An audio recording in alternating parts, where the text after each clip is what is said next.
अस्सलाम वालेकुम, खुशामदीद, सुबह खैर तमाम देखने वालों को। प्रोग्राम है गुड मॉर्निंग कराची और मैं हूं आपका मेज़बान मोहम्मद यासर। प्रोग्राम में नाज़रीन बात हो रही है आजकल कुछ सियासी नौइयत की, सियासी मसाइल की, और जो कुछ कल हुआ और इससे पहले जो कुछ होता रहा, ख़ास तौर पे बल्दियाती मसाइल के हवाले से ऑनरेबल सुप्रीम कोर्ट के जो चीफ जस्टिस हैं गुलजार अहमद साहब, उनके जो रिमार्क्स आए और ख़ास तौर पे परफॉर्मेंस के हवाले से काफ़ी नाला नज़र आए, चाहे के इलेक्ट्रिक हो या सिंध हुकूमत हो या बल्दियाती इदारे हों, मेयर कराची हो, तमाम के हवाले से। बहरहाल जी, कोशिश यही है कि इन तमाम मामलात के ऊपर गुफ्तगू की जाए। ख़ास तौर पे जो गुज़िश्ता प्रोग्राम हमारा रहा उसमें हमने कोशिश की कि इन तमाम मामलात पर गुफ्तगू की जाए कि ज़िम्मेदारी किसके ऊपर आयद होती है, कौन डिलीवर करने में नाकाम हुआ और इन मसाइल को हल करने के लिए क्या मुश्किलात दरपेश है। बहरहाल सभी दावा करते हैं कि जी इख्तियारात की कमी है, फ़ंड्स दस्तयाब नहीं हैं। ये कैसे मुमकिन है कि फ़ंड्स दस्तयाब ना हो और वसाइल ना हो, इतनी सारी अथॉरिटीज़ मौजूद हों, इतने सारे काम करने वाले लोग बज़ाहिर मौजूद हों, लेकिन उसके बावजूद मसाइल जू के तू हों। अब यही सिलसिला जारी है, मुख्तलिफ़ सियासी जमातों की जानिब से एक दूसरे के ऊपर इल्ज़ाम तराशी का सिलसिला शुरू हो चुका है और ये कोई नई बात नहीं है। इससे पहले भी ये तमाम चीज़ें विटनेस कर चुके हैं, ऐसा ही माजी में होता आया है। एक दूसरे के ऊपर इल्ज़ामात लगते रहे हैं और एक दूसरे पर जिम्मेदारियाँ डालते आए हैं, चाहे सूबाई हुकूमत हो, वफाकी हुकूमत हो, बल्दियाती हुकूमत हो, ये तमाम ही ये सब कुछ करते आए और हम सब कुछ देख भी रहे हैं। और उसके बाद जो ऑनरेबल चीफ जस्टिस के रिमार्क्स हैं वो भी आपके सामने। बहरहाल ये सियासी नौइयत के जो मामलात हैं इसके ऊपर गुफ्तगू करेंगे।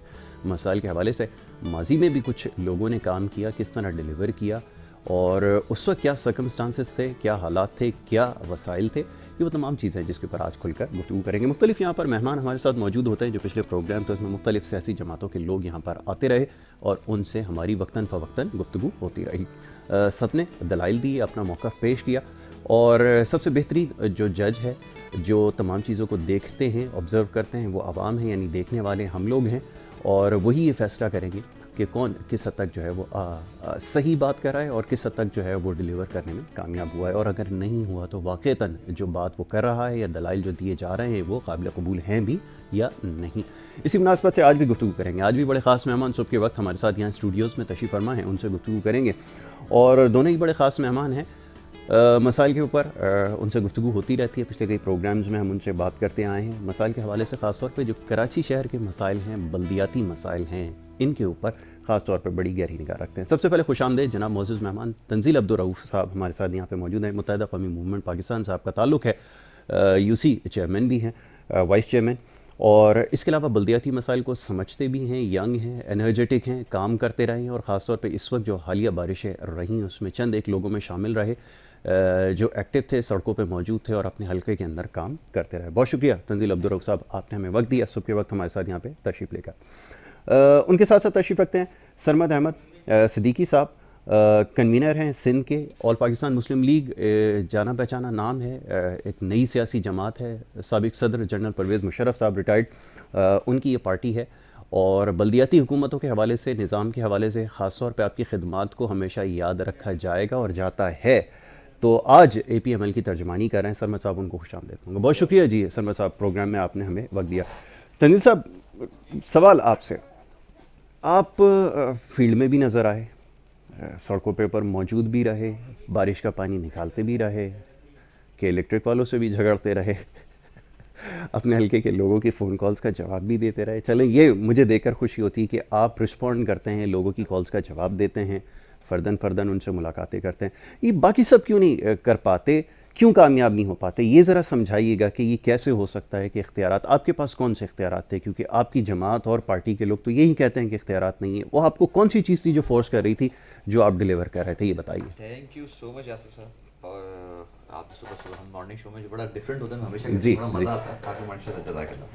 अच्छा यासिर भाई, देखिए पहली बात ये कि सिर्फ मैं नहीं हूँ, ये जी MQM जी पाकिस्तान के बेशतर चेयरमैन, वाइस चेयरमैन, इनफैक्ट मैं ये कहूँ कि ज़्यादा चेयरमैन वाइस चेयरमैन वो आपको ऑन ग्राउंड नज़र आते हैं। अच्छा, MQM के चेयरमैन वाइस चेयरमैन की बात नहीं है, उनके साथ साथ वो वर्कर्स जो MQM की बैकबोन कहलाते हैं, जिनके काम करते हैं, वो भी होते हैं। अब सिर्फ थोड़ा सा इसमें थोड़ा सा मैं अगर रुक जाऊँ कि हर बंदा अपनी कैपेसिटी में अपनी तरीके से जो काम बेस्ट कर सकता है वो कर सकता है। ठीक है। अच्छा, अब जहाँ तक रही बात की जी इख्तियारात नहीं है मगर काम हम कर रहे होते हैं, तो ये बात भी कहना थोड़ा सा गलत होगी कि जी मैं ज़्यादा काम कर रहा हूँ या नहीं। मेरे पास भी वही इख्तियार आते हैं जो बाकी पूरे पाकिस्तान के चेयरमैन कराची के के हवाले से हमारे पास। बिल्कुल ठीक है। मगर ये कि जो लोग काम कर रहे हैं और जिस तरह MQM पाकिस्तान के वर्कर्स काम करते हैं, चेयरमैन वाइस चेयरमैन काम करते हैं, वो किसी से ढकी छुपी नहीं है। हर बंदा अपनी कैपेसिटी में काम करता है कि कोई ये होता है कि लोगों को बता रहा होता है, कोई अपफ्रंट आ रहा होता है, कोई बैक पे रहते हुए काम कर रहा था, बट एट दी एंड काम होता है। अगर काम ना हो, मैं अक्सर लोगों को कहता हूँ कि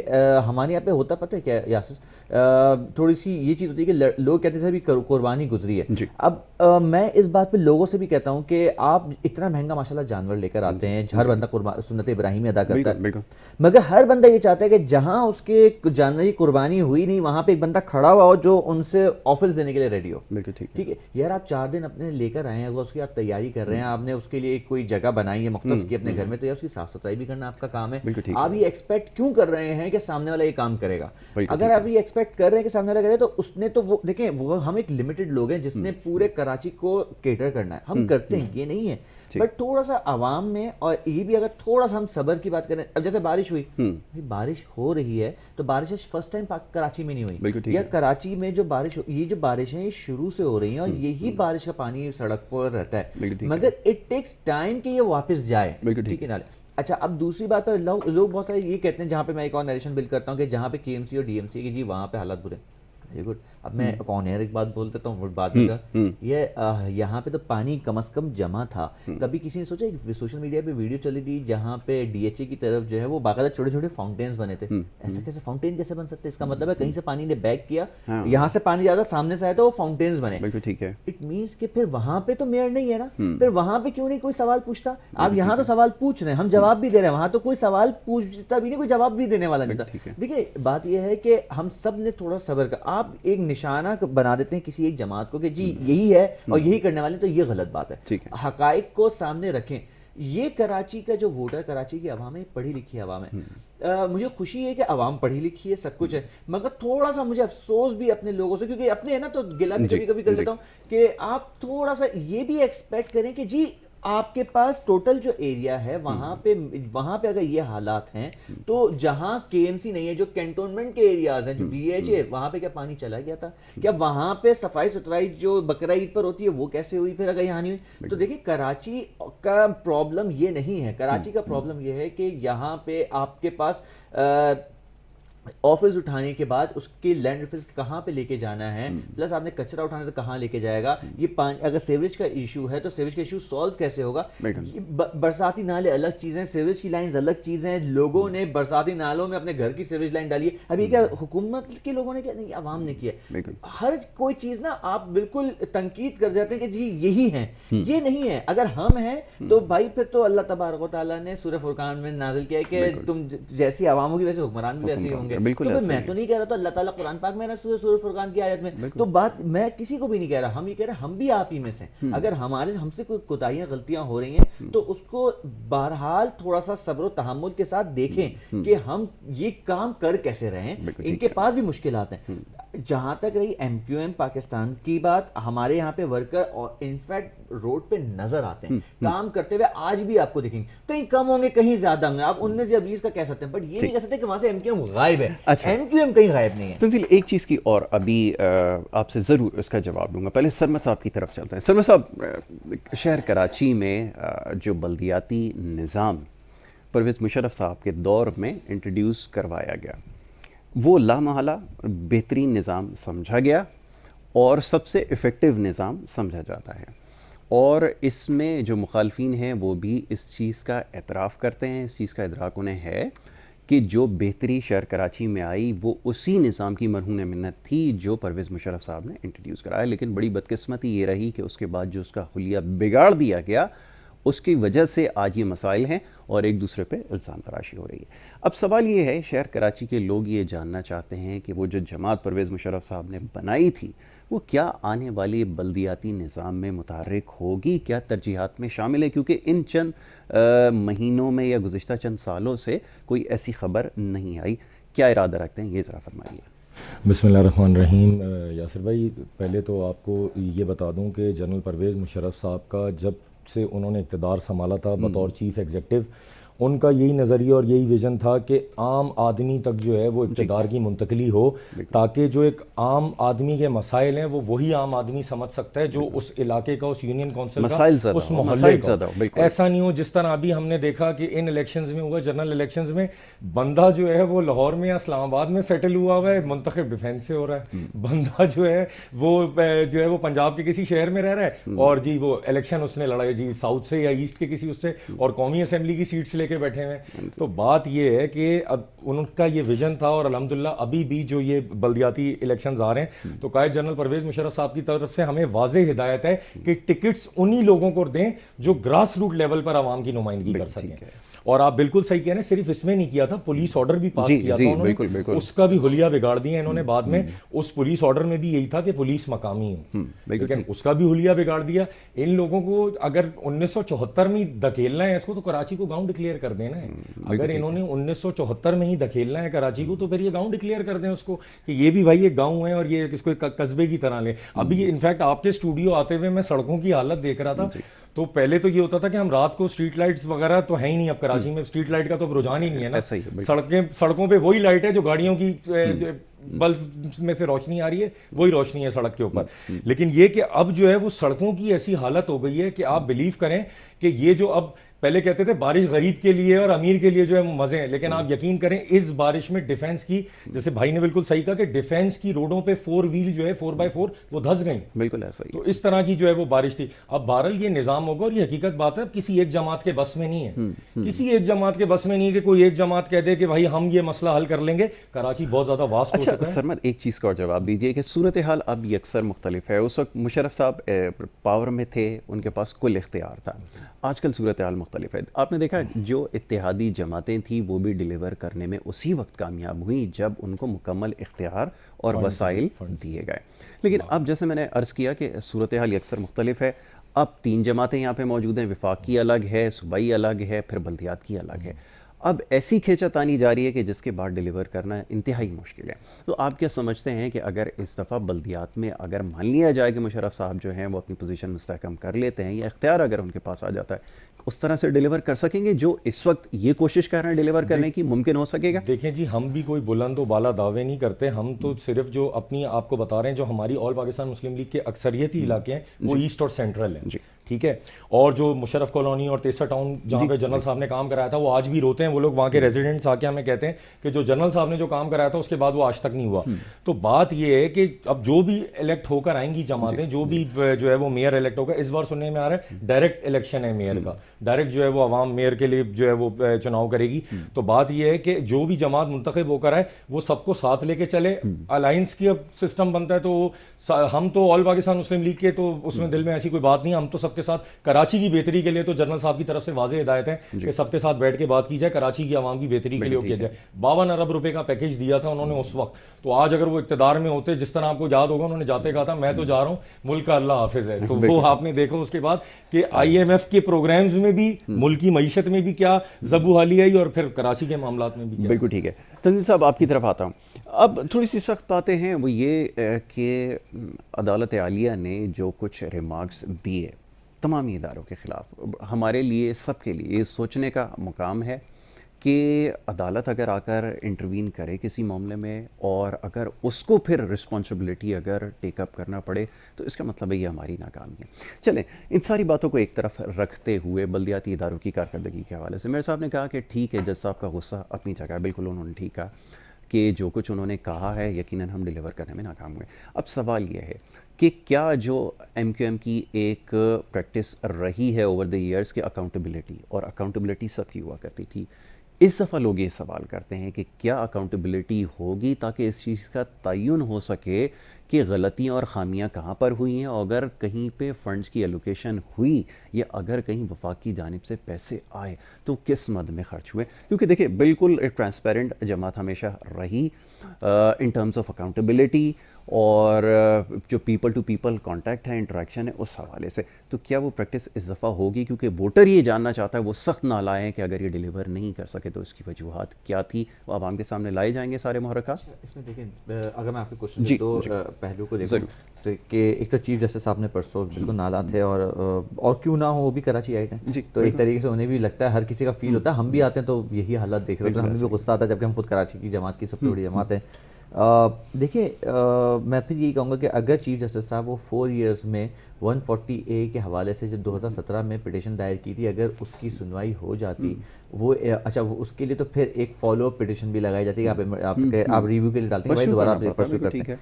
अगर आप ये कर लेते तो आज जाहिर सी बात है फिर चीफ जस्टिस साहब को इस तरह नहीं डांटना होता, या मेयर साहब को ऐसे नहीं बात करनी होती। सो अगेन फिर वो वाले सवाल भी हैं। तो अगर ये वहाँ हो जाता, अगर मगर में इफ्स एंड बट्स बहुत हैं, अगर वो ऐसा हो जाता तो ऐसा ये नहीं होना पड़ रहा होता। तो कहीं ना कहीं अगर हम ये कहें कि जी ठीक है, चूंकि आला अदलिया है, एक वो कहते हैं ना, काजी का सबसे बड़ा मर्तबा होता है इंसाफ, और जो है उनके हाथ में होता है अदल और इंसाफ। तो अग्रीड, टोटली अग्रीड। इसलिए मेयर साहब ने भी वहाँ पे कोई ऐसी बात नहीं की या उनसे किसी बात पे कॉन्फ्लिक्ट नहीं किया, क्योंकि वो आला अदलिया, हम सब रिस्पेक्ट करते हैं उस इदारे की। मगर बात यह है कि क्या इन तमाम चीज़ों के साथ साथ कराची के लोगों के साथ इंसाफ हुआ? आप बिल्कुल सही है, आप मेयर साहब को आप तनकीद का निशाना बना सकते हैं, आप MQM के चेयरमैन वाइस चेयरमैन को, कौंसल आज़ाद को बना सकते हैं, मगर एट दी एंड हम तो अपना केस लेके आपकी अदालत में गए थे।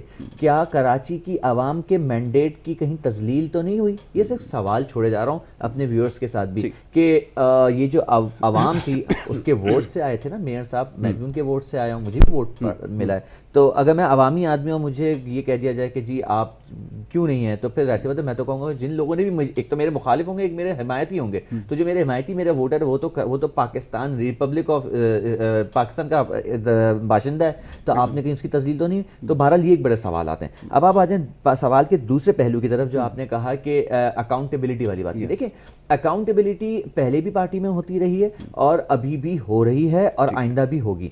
अभी भी आपको मैं इंटरनली बताऊं तो हम भी आइडिया ये किया जाता है, हम बहुत सारी चीज़ें होती हैं। देखिए, अब ये चीज़ें होती हैं कि आपको इंसान का स्टेटस देख के, उसके हाल अहवाल से, उसकी गाड़ी की चाबी रखने से और तमाम चीज़ों से आपको पता चल जाता है कि इसकी किस स्टेटस से आया था और क्या कर रहे हैं। अल्हम्दुलिल्लाह, जो लोग जो लेट्स से बहुत सारे ऐसे हैं जो माशाल्लाह अच्छे एक प्रिविलेज फैमिली से ताल्लुक़ रखते थे, सो उनके पास जो है वो है। बट इसमें करप्शन का आंसर मैं ये कहूँ कि अकाउंटेबिलिटी के पहले जब होती थी तब भी लोगों को सजा दी जाती थी, उनको बैठा दिया जाता था, अब भी ऐसा ही होगा, क्योंकि ये पूरा प्रोसेस पार्टी ने इंटर पार्टी में स्टार्ट कर दिया है। आने वाले बल्दियाती इंतखाबात में ये सारी चीजें नोट की जाएंगी कि कौन था। पहले बात है कि किसने काम किया, दूसरी बात ये कि अगर काम किया, और ये तो नहीं है कि उसने करप्शन भी किया, उसने सब कुछ किया, क्योंकि देखिए करप्शन इटसेल्फ, मैं कहता हूँ, सोसाइटी का पार्ट है, किसी एक पार्टी का पार्ट नहीं है, किसी एक हिस्से का पार्ट नहीं, पूरी सोसाइटी का पार्ट है। तो आप सोसाइटी में से होते हैं। अगर मैं अच्छा हो सकता हूँ मगर मेरा दूसरा भाई अच्छा हो या ना हो, ये तो फिर ये वो जानता है। तो मगर अकाउंटेबिलिटी का वाला जो एलिमेंट है वो आज भी है और वो कल भी रहेगा। तरीक़ाकार के ऊपर किसी को सवाल हो सकता है, क्वेश्चन हो सकता है, बट अगेन MQM, मैं आपको एक और बताऊं, इतने सारे नैब के केसेस, इतनी सब चीज़ें हुई हैं, बहुत सारे लोग मुझसे सवाल पूछते हैं। मैं मुझे एक बात बताएं, MQM के आज भी किसी एक का भी कोई करप्शन का केस नहीं आता। आप जो भी हम पर इल्ज़ाम लगाते हैं वो बाकी इल्ज़ाम, अच्छा बहुत सारे लोग आएंगे जी आपने, अभी मैं ऑन एयर बता रहा हूँ, बहुत सारे होंगे आपने चाइना कटिंग की थी। यार आप, ये वो बातें हैं जो फ्लोर ऑफ द हाउस पे घूमती हैं, बट उसकी कहीं भी हकाइक सामने नहीं आते। या बहुत सारे लोग कहते हैं कि जी आपने, आपके ऊपर ये इल्ज़ाम भी है, इल्ज़ाम है, आज तक वो चीज साबित नहीं हुई। मैं उस बात पे कहता हूं यार आप साबित करने वाली बात पे बात कर लें। लेकिन ये तो तंजील ऐसा इशू रहा है कि पार्टी के अंदर बहुत सारे लोगों का इस बात पे इख्तिलाफ रहा, खासतौर पे चाइना कटिंग के इशू के हवाले से। इसको कैसे नज़रअंदाज किया जा सकता है? अपने लोगों ने जाकर आपके ये बात प्रेस में जाकर कही है, मीडिया के ऊपर आकर कही है कि ये गलतियाँ हमसे हुई हैं और हम इसके ज़िम्मेदार रहे हैं। अगर हम इसमें बिलवास्ता नहीं थे, बिलावास्ता थे, या जो भी थे, लेकिन इसके अंदर शामिल तो रहे। देखिए, दो चीज़ें ना, या तो मैंने कोई चीज़ करके अपने लिए की हो, या कोई और कर रहा हो और आपने उसने आपको यूज किया हो, या कोई ऐसी चीज़ हो, तो आप, ये एक अलग एलिमेंट है। अच्छा, अब दूसरी बात आ जाए, क्या अच्छा कराची में चाइना कटिंग है? मैं जरा आप अंदरून सिंध जाके देखें तो वहाँ तो फिर चाइना कटिंग, टर्किश कटिंग, सारी कटिंग आपको दिखनी शुरू हो जाएंगी। बात ये है कि ये तमाम चीज़ें तो फिर वहाँ तो MQM नहीं थी ना, फिर अच्छा, फिर सूबाई हुकूमतों की बात करते हैं कि सूबाई हुकूमत इसके अंदर आती है, तो डेफिनेटली हमें कहीं ना कहीं ये एलिमेंट पाकिस्तान पीपल्स पार्टी से जाकर मिलता है। क्या यहाँ पे ज़मीनों पे जो कब्जे हुए और बाकी सब चीज़, अभी जैसे भाई ने एक बात की मुशर्रफ कॉलोनी और टीसर टाउन की बात की, मुशर्रफ साहब के दौर में स्टार्ट होता, बहुत अच्छी बात है। मुझे एक बात बताएं, ये लियारी डेवलपमेंट अथॉरिटी LDA जो आपने एक इदारा बनाया मुशर्रफ कॉलोनी को क्यों दिया?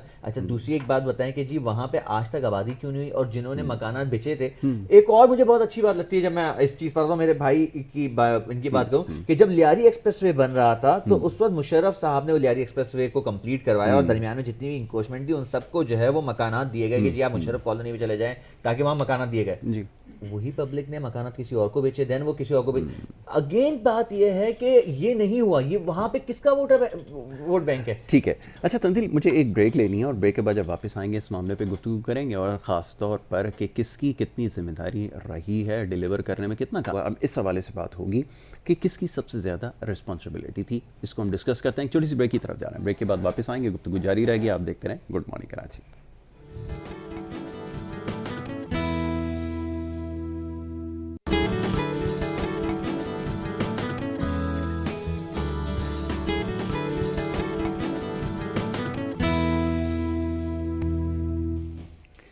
प्रोग्राम में आपको एक दफ़ा फिर खुशामदीद कहेंगे। ब्रेक पे जाने से पहले गुफ्तगू का सिलसिला जारी था। बात हो रही थी कुछ बल्दियाती मसाइल के हवाले से कैसे हल किए जाएं। अब क्योंकि ये जो मुद्दत है ये तकरीबन मुकम्मल होने वाली है, जितनी बल्दियाती जो यहाँ पे लोग हैं, हुकूमत हैं, ये अपना टाइम जो है मुकम्मल करने जा रही है। सवाल ये पैदा होता है कि आने वाले वक्त में अगर इस निज़ाम को तब्दील नहीं किया गया तो क्या नया जो निज़ाम आएगा या नई हुकूमत जो आएगी वो डिलीवर करने में कामयाब हो सकेगी, या इसके अंदर मामूली अगर चेंजेस लाई जाएं तो क्या ये डिलीवर करने में फिर भी कामयाब हो सकेगा या नहीं। ये एक बड़ा आम सवाल है और लोग यही जानना चाहते हैं कि फिर ये काम कौन करेगा, क्योंकि यहाँ पर इतने सारे इदारे मौजूद हैं, बल्दियाती हुकूमत मौजूद है, सिंध हुकूमत जिसकी सबसे ज़्यादा रिस्पॉन्सिबिलिटी है उनके पास भी वजारत मौजूद है बल्दियात के हवाले से। अगर वो डिलीवर नहीं करेंगे, अगर यही कहते रहेंगे कि अगर निचली सतह पर काम नहीं हुआ तो उसकी जिम्मेदारी हम पर आयद नहीं होती, तो मामला कैसे हल होंगे। सरमद अहमद सिद्दीकी साहब यहाँ पे तशरीफ़ फरमा है, ऑल पाकिस्तान मुस्लिम लीग से आपका ताल्लुक़ है, कन्वीनर हैं। उनसे हमारी गुफ्तगू हो रही थी इस हवाले से कि ये जो ज़िम्मेदारियाँ एक दूसरे पे डाली जाती हैं कि जनाब ये वफाकी हुकूमत की ज़िम्मेदारी है, सूबाई हुकूमत की ज़िम्मेदारी है, बल्दियाती हुकूमत की ज़िम्मेदारी है। आप ये सारी चीज़ें ऑब्ज़र्व कर रहे हैं, यकीनन अभी क्योंकि सिस्टम से बाहर हैं और इन तमाम चीज़ों को देख भी रहे हैं, ऑब्ज़र्व भी कर रहे हैं। आप क्या समझते हैं कि अगर आपके पास इख्तियार आएगा तो क्या ये चीज़ कभी बहाल हो सकेगी कि अगर निचली सतह पर कोई और हुकूमत है तो उसको कुल इख्तियारात दिए जाएं ताकि वो डिलीवर करने में कामयाब हो सके? मुशर्रफ साहब की एक आइडियोलॉजी रही थी, उन्होंने बिल्कुल इस चीज़ के ऊपर बहुत वर्क किया था, लेकिन अब भी क्या यही सोच रखते हैं अगर इख्तियार मिलता है? क्या इसके बारे में कहेंगे? भाई हमारा बिल्कुल क्लीन एंड क्लियर विजन है कि लोकल पुलिसिंग सबसे पहले कराची के लिए सबसे कोर इशू यही है, लोकल पुलिसिंग, और उसके बाद जो मेन इशू है कि इख्तियारात की निचली तरीन सतह पर मुंतकली, ये बहुत ज़रूरी है कुल वसाइल के साथ। कुल वसाइल के साथ आप ये देखें कि स्ट्रीट लाइट्स का कितना मसला है, रोड्स का कितना मसला है, मैं सेवरेज वगैरह पे तो बाद में जा रहा हूँ। यही इतने बड़े कोर इश्यूज हैं, अगर इसी के लिए आप फंड्स नहीं देंगे, खाक रोबों को 7-7 महीने की तनख्वाहें नहीं देंगे, कैसे मसले हल होंगे? यहाँ तो जुल्म ये हो रहा है, वो कह रहे हैं ना कि जो है वो किसके हाथ में अपना लहू तलाश करोगे, पूरे शहर नहीं पहन रखे हैं दस्ताने। तो बात ये कराची के लिए बात करो तो जी वो शुरू हो जाता है कि जी बगावत हो रही है, सिंध तोड़ रहे हैं। ओ भाई आप कराची को देखो, हकीकी अगर अब वो मर्दमशुमारी कराई जाए, आप लिख कर ले लें 4 करोड़ से ज्यादा आबादी है शहर, हो सकता है मुमकिन। जामशोरों तक पूरा भर गई हैं, छोटी छोटी सोसाइटीज बन गई हैं, 120 गज के लोग घर बनाकर रह रहे हैं। यहाँ तो सूरत हाल ये है कि वो मलिक रियाज साहब ने बैरियर टाउन बनाना था, 20 किलोमीटर आगे कर दो भाई टूल प्लाजा। एक आप शहर की लिमिट तय करें। इस्लामाबाद में ये काम कर दिया सुप्रीम कोर्ट ने। अब जब चीफ जस्टिस साहब आएंगे और सुमोटो नोटिस लिया है तो वो इस शहर को भी डिसाइड कर दें कि इसकी हदूद कहाँ तक है। यहाँ तो कुछ पता ही नहीं है भाई, जिसने अपनी सोसाइटी बनानी है वो हदूद शहर से बाहर तक ले जाके जी यहाँ तक है कराची। ऐसा नहीं होना चाहिए, प्लानिंग होनी चाहिए, उस प्लानिंग के तहत फिर आगे नए शहर आबाद करें आप। बिल्कुल ठीक है। तो ये एक जो है वो बड़ा सिलसिला। और दूसरी बात ये, कराची के लिए फिर कहूँगा सारी जमातों को एक होना पड़ेगा। अगर ये सारी जमातें नहीं एक होंगी तो इसी तरह कराची के मसाइल जूं के तूं रहेंगे और अल्टीमेटली आके अफवाज पाकिस्तान को अपना किरदार अदा करना पड़ेगा जैसे अभी उन्होंने किया, क्योंकि फिर कौम उनकी तरफ देखती है। बिल्कुल ठीक है। तंजील साहब ये बताइएगा कि अब क्योंकि ये बात भी हो रही है, मेयर साहब भी इसका बरमला इजहार कर रहे हैं कि अगर निज़ाम में तब्दीली नहीं हुई और अगर यही सिस्टम रहा तो फिर बेमकसद साबित होगा, बेसूद होगा इलेक्शन करवाना या नया मेयर मुंतखब करना। मसले का हल क्या समझ में आता है? मसले का हल अगेन आपने इस पूरे जो 2013 का SLUG जो आपने बनाया था, आप या तो मैं तो ये कहूँगा, मेरी अपनी पर्सनल राय ये ज़रूर होगी पार्टी के हवाले से मैं, कि आप इसको यकसर तब्दील कर दें, ठीक है, तो आप फ़ायदे में। अगेन मुशर्रफ साहब का जो उनके वक्त में 2001 का आया था बल्दियाती निज़ाम, बहुत हद तक आपने अच्छा किया था। उस पर नेमतुल्लाह खान साहब जब बने थे मेयर, उसके बाद मुस्तफ़ा कमाल जो आए थे, तो ये पूरा जो सिस्टम आया था, इस पूरे सिस्टम को जिस तरह इन्होंने अपने टाउन सिस्टम बनाए थे, यूसीस के नाज़मीन को आपने जो है वो एम्पावर किया था, तब तो आपका फ़ायदा है। ठीक है। क्योंकि आपके पास पुलिसिंग, अगेन लोकल पुलिसिंग वाला कॉन्सेप्ट है, मैं भी कहता हूँ पुलिस का जो मेजर कॉन्सेप्ट है आपके एटलीस्ट SHO और के लेवल पे जो है ना, वो आपके नाज़िम के पास होने चाहिए, ताकि आपके पास नाज़िम हो, आप उससे सवाल पूछ सके क्या करना क्या है। देखिए कराची में 2-3 चीज़ें ऐसी हैं जो इन सबको समझनी भी पड़ेंगी।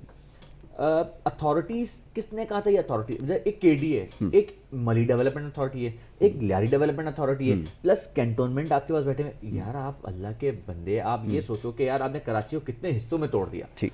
सही बात यह है कि अगर एक्चुअली देखा जाए तो सिर्फ चाहे वो मेयर कोई भी हो, मैं KMC की लोग बल्दियात की बात कर रहा हूँ, उसके पास सिर्फ 33% कराची की ओनरशिप है, ठीक है। बाकी तो सारा फेडरल के पास है, तो बात तो गलत नहीं है। तो फिर उनके चेयरमैन क्या कर रहे हैं? आप अगर या तो उसको इतना स्ट्रांग बनाएं कि आप कैंटोनमेंट को इनके अंडर दे दें, ठीक है, या तो आप डिक्लेयर करें, या फिर आप ये कहें कि जी आपने कोई एक मैकेनिज्म आपने बनाना पड़ेगा, क्योंकि आपके पास वजीर बल्दियात की मिनिस्ट्री भी होती है लोग आपके पास गवर्नमेंट में। तो फिर वजीर बल्दियात क्या कर रहा है? अगर फिर वजीर बल्दियात के नीचे अगर तमाम शहरों के मेयर्स आ रहे हैं, तो फिर उसका हायरार्किकल चार्ट क्या बन रहा है? ये तमाम लोगों को सर जोड़ के बैठना पड़ेगा कि आपने काम करना कैसे। मैं अभी भी ये कहता हूँ कि अगर आपकी विल है ना, आप बहुत अच्छे तरीके से इस निजाम को चला सकते हो, क्योंकि सिटी है यहाँ पर। आपने अगर इसको नहीं सही तरीके से चलाया तो अगेन ये डिजास्टर पे डिजास्टर्स होंगे। ठीक। बात ये है कि हर बंदा कहता है, लेट्स से फॉर एग्जांपल मैं कह रहा हूँ सुप्रीम कोर्ट भी यही कहते हैं, हमारे बाकी क़यादतें, बाकी डिपार्टमेंट भी कहते हैं हाँ जी कराची के साथ अच्छा भाई, अच्छा होना क्या चाहिए, इसके ऊपर तो आके कोई बैठ के बात कर ले। मैं कह रहा हूँ जी आप लाख बुराइयां सही हम में, ठीक है, आप आके एक पे आप, मैं कह रहा हूं मैं कराची अच्छा मानता हूं, ये कह रहे हैं कराची अच्छा मानते हैं जी, 2 पॉलिटिकल पार्टीज कह रही हैं, आप एंकर होते हुए आप ये कह रहे हैं कराची अच्छा होना चाहिए, लेट्स सिट टुगेदर, बैठ के डिस्कस कर लेते हैं, ठीक है। उसके बाद कोई ना कोई सोल्यूशन निकलेगा ना। आप बिठाएं भी ना, आप काम भी ना करें, तो इस तरीके से तो आई डोंट थिंक सो कि कराची को आप रन कर सकेंगे। कराची देखिए, कराची एक पोटेंशियल जगह है जो रोजगार देता है बाकी लोगों को भी। तो क्या कराची अपनी सड़कें खुद नहीं बनवा सकता? हम तो टैक्स दे रहे हैं ना, यहाँ के लोग भी टैक्स दे रहे हैं, यहाँ के लोग पाकिस्तान को टैक्स दे रहे हैं, यहाँ के लोग सिंध को टैक्स दे रहे हैं, तो कराची को खुद को क्या मिल रहा है? ठीक है। और ट्राई एक टैक्स होता था, ठीक है, इनके वक्त से बहुत अच्छा था, एक कॉन्सेप्ट अच्छा था, आपने वापस ले लिया KMC से, आप उसका जो परसेंटेज मिलती थी वो आप देते नहीं है। आपने बेसिकली जो KMC को स्कीम्स मिलती थी वो स्कीम्स नहीं मिलती अभी तक मैं आपको बताऊं, इसकी जैसे कराची में स्कीम 33 के नाम से मशहूर स्कीम 33, यार आपने पार्शियली स्कीम 33 तो अभी तक आपने हैंड ओवर की है। आप कैंटोनमेंट में से गुलिस्तान जौहर जैसे आधा कुछ कैंटोनमेंट कुछ BMC में, ये ऐसे सवालात हैं जो ये लोकल सवालात हैं। जब तक आप इसको आंसर नहीं करेंगे, अब क्यों नहीं, या तो गुलिस्तान जौहर आप पूरा कैंटोनमेंट को दे दें, या फिर दे दे DMCs KMCs को, फिर काम करें ना। आपने आधा अधूरा रखा, वहां की आधी से ज्यादा पब्लिक मुझे कॉल करती है क्योंकि बहुत मैं इजी एक्सेसिबल हूं, तो मुझसे कहते हैं सर ये हमारा ये वाला ब्लॉक है, हम किसके पास आते हैं? फिर मैं उनको बताता हूं कि अच्छा क्योंकि PS 103 से मैं कैंडिडेट था, तो बहुत सारे लोग मुझे मेरा नंबर है, तो मैं उनको कहता नहीं आप कैंटोनमेंट में जाएंगे, आप यार इतनी कंफ्यूजन आपने कंफ्यूजन खुद क्रिएट करवाई है। जब तक ये तो वाकई बड़ी प्रॉब्लम रही है ओवर द इयर्स के। सड़क के एक तरफ जो है एक थाने की जो रिस्ट्रिक्शन लगती है, दूसरी तरफ दूसरे थाने की जो रिस्ट्रिक्शन लगती है जी, एक्सीडेंट होते हैं तो उसके ऊपर कोई वो नहीं होता है। पुलिस थाना मजे से जो है वो ऐसे जगह मेरी हुदूद नहीं है भाई, ये कौन था? अच्छा या तो उन हुदूद के हवाले से या तो आप मार्किंग करवाएं, आप कोई डिक्लेयर तो करें। लेकिन ये गुलाम नबी मेमन साहब ने इसके ऊपर तो काम किया, उन्होंने कहा जी रिस्ट्रिक्शन का जो ये चक्कर है, गुलाम नबी मेमन साहब के बाद जो नेक्स्ट एडिशनल IG आएंगे वो अपनी पॉलिसी जी इदारा मजबूत नहीं। अच्छा हाँ। एक ने आके पॉलिसी दे दी, मैं कह रहा हूँ ठीक है, यह काम करने में कितनी देर लगती है? मैं कितनी देर लगती है? आप विल तो करें, आप एक काम उठाएं, मैं कहता हूं सारे काम ना उठाएं, आप एक काम उठाएं, उसको पाया तकमील तक पहुंचाएं, और फिर उसके बाद उठाएं यार मैंने ये काम कर दिया, ठीक है, फिर हमें ये काम तो मसले का हल ये है कि अगर एक अथॉरिटी कोई चलाए तो फिर वो डिलीवर कर सकेगी और वही रिस्पॉन्सिबल होगी और फिर वही अकाउंट फॉर भी होगी इवेंचुअली, कि उससे ये पूछा जाएगा कि अगर आप डिलीवर नहीं कर सके तो आपके पास क्या हर्डल है। यहाँ जैसे तंजील साहब ने बताया, ये टेक्निकली स्पीकिंग इसमें बहुत सारे फ्लॉज हैं, सिस्टम, क्योंकि एक एक शहर को चलाने के लिए अगर 2 दर्जन के करीब अथॉरिटीज़ होंगी तो फिर यकीनन सबके लिए मुश्किल होगा। अच्छा जी, एक और, हाँ मैं उसी तरफ एक चीज़ बता दूं, मैं इससे जाता है तो मुझे ख्याल है अभी जैसे बिलबोर्ड्स की होर्डिंग, जी मैं उसी तरफ आ रहा था जी, आपने बिलबोर्ड्स भी गिरा दिए हैं सड़कों पे। तो मैं बिलबोर्ड की बात बता रहा हूँ। बिलबोर्ड अभी लेट्स से फॉर एग्जांपल आपने पाबंदी लगा दी, पूरे कराची में पाबंदी लगा दी, ठीक है, चलें यार, ये तमाम एडवर्टाइजर जाएगा कहाँ? आपने तो लोगों के घरों पे ताले लगा दिए।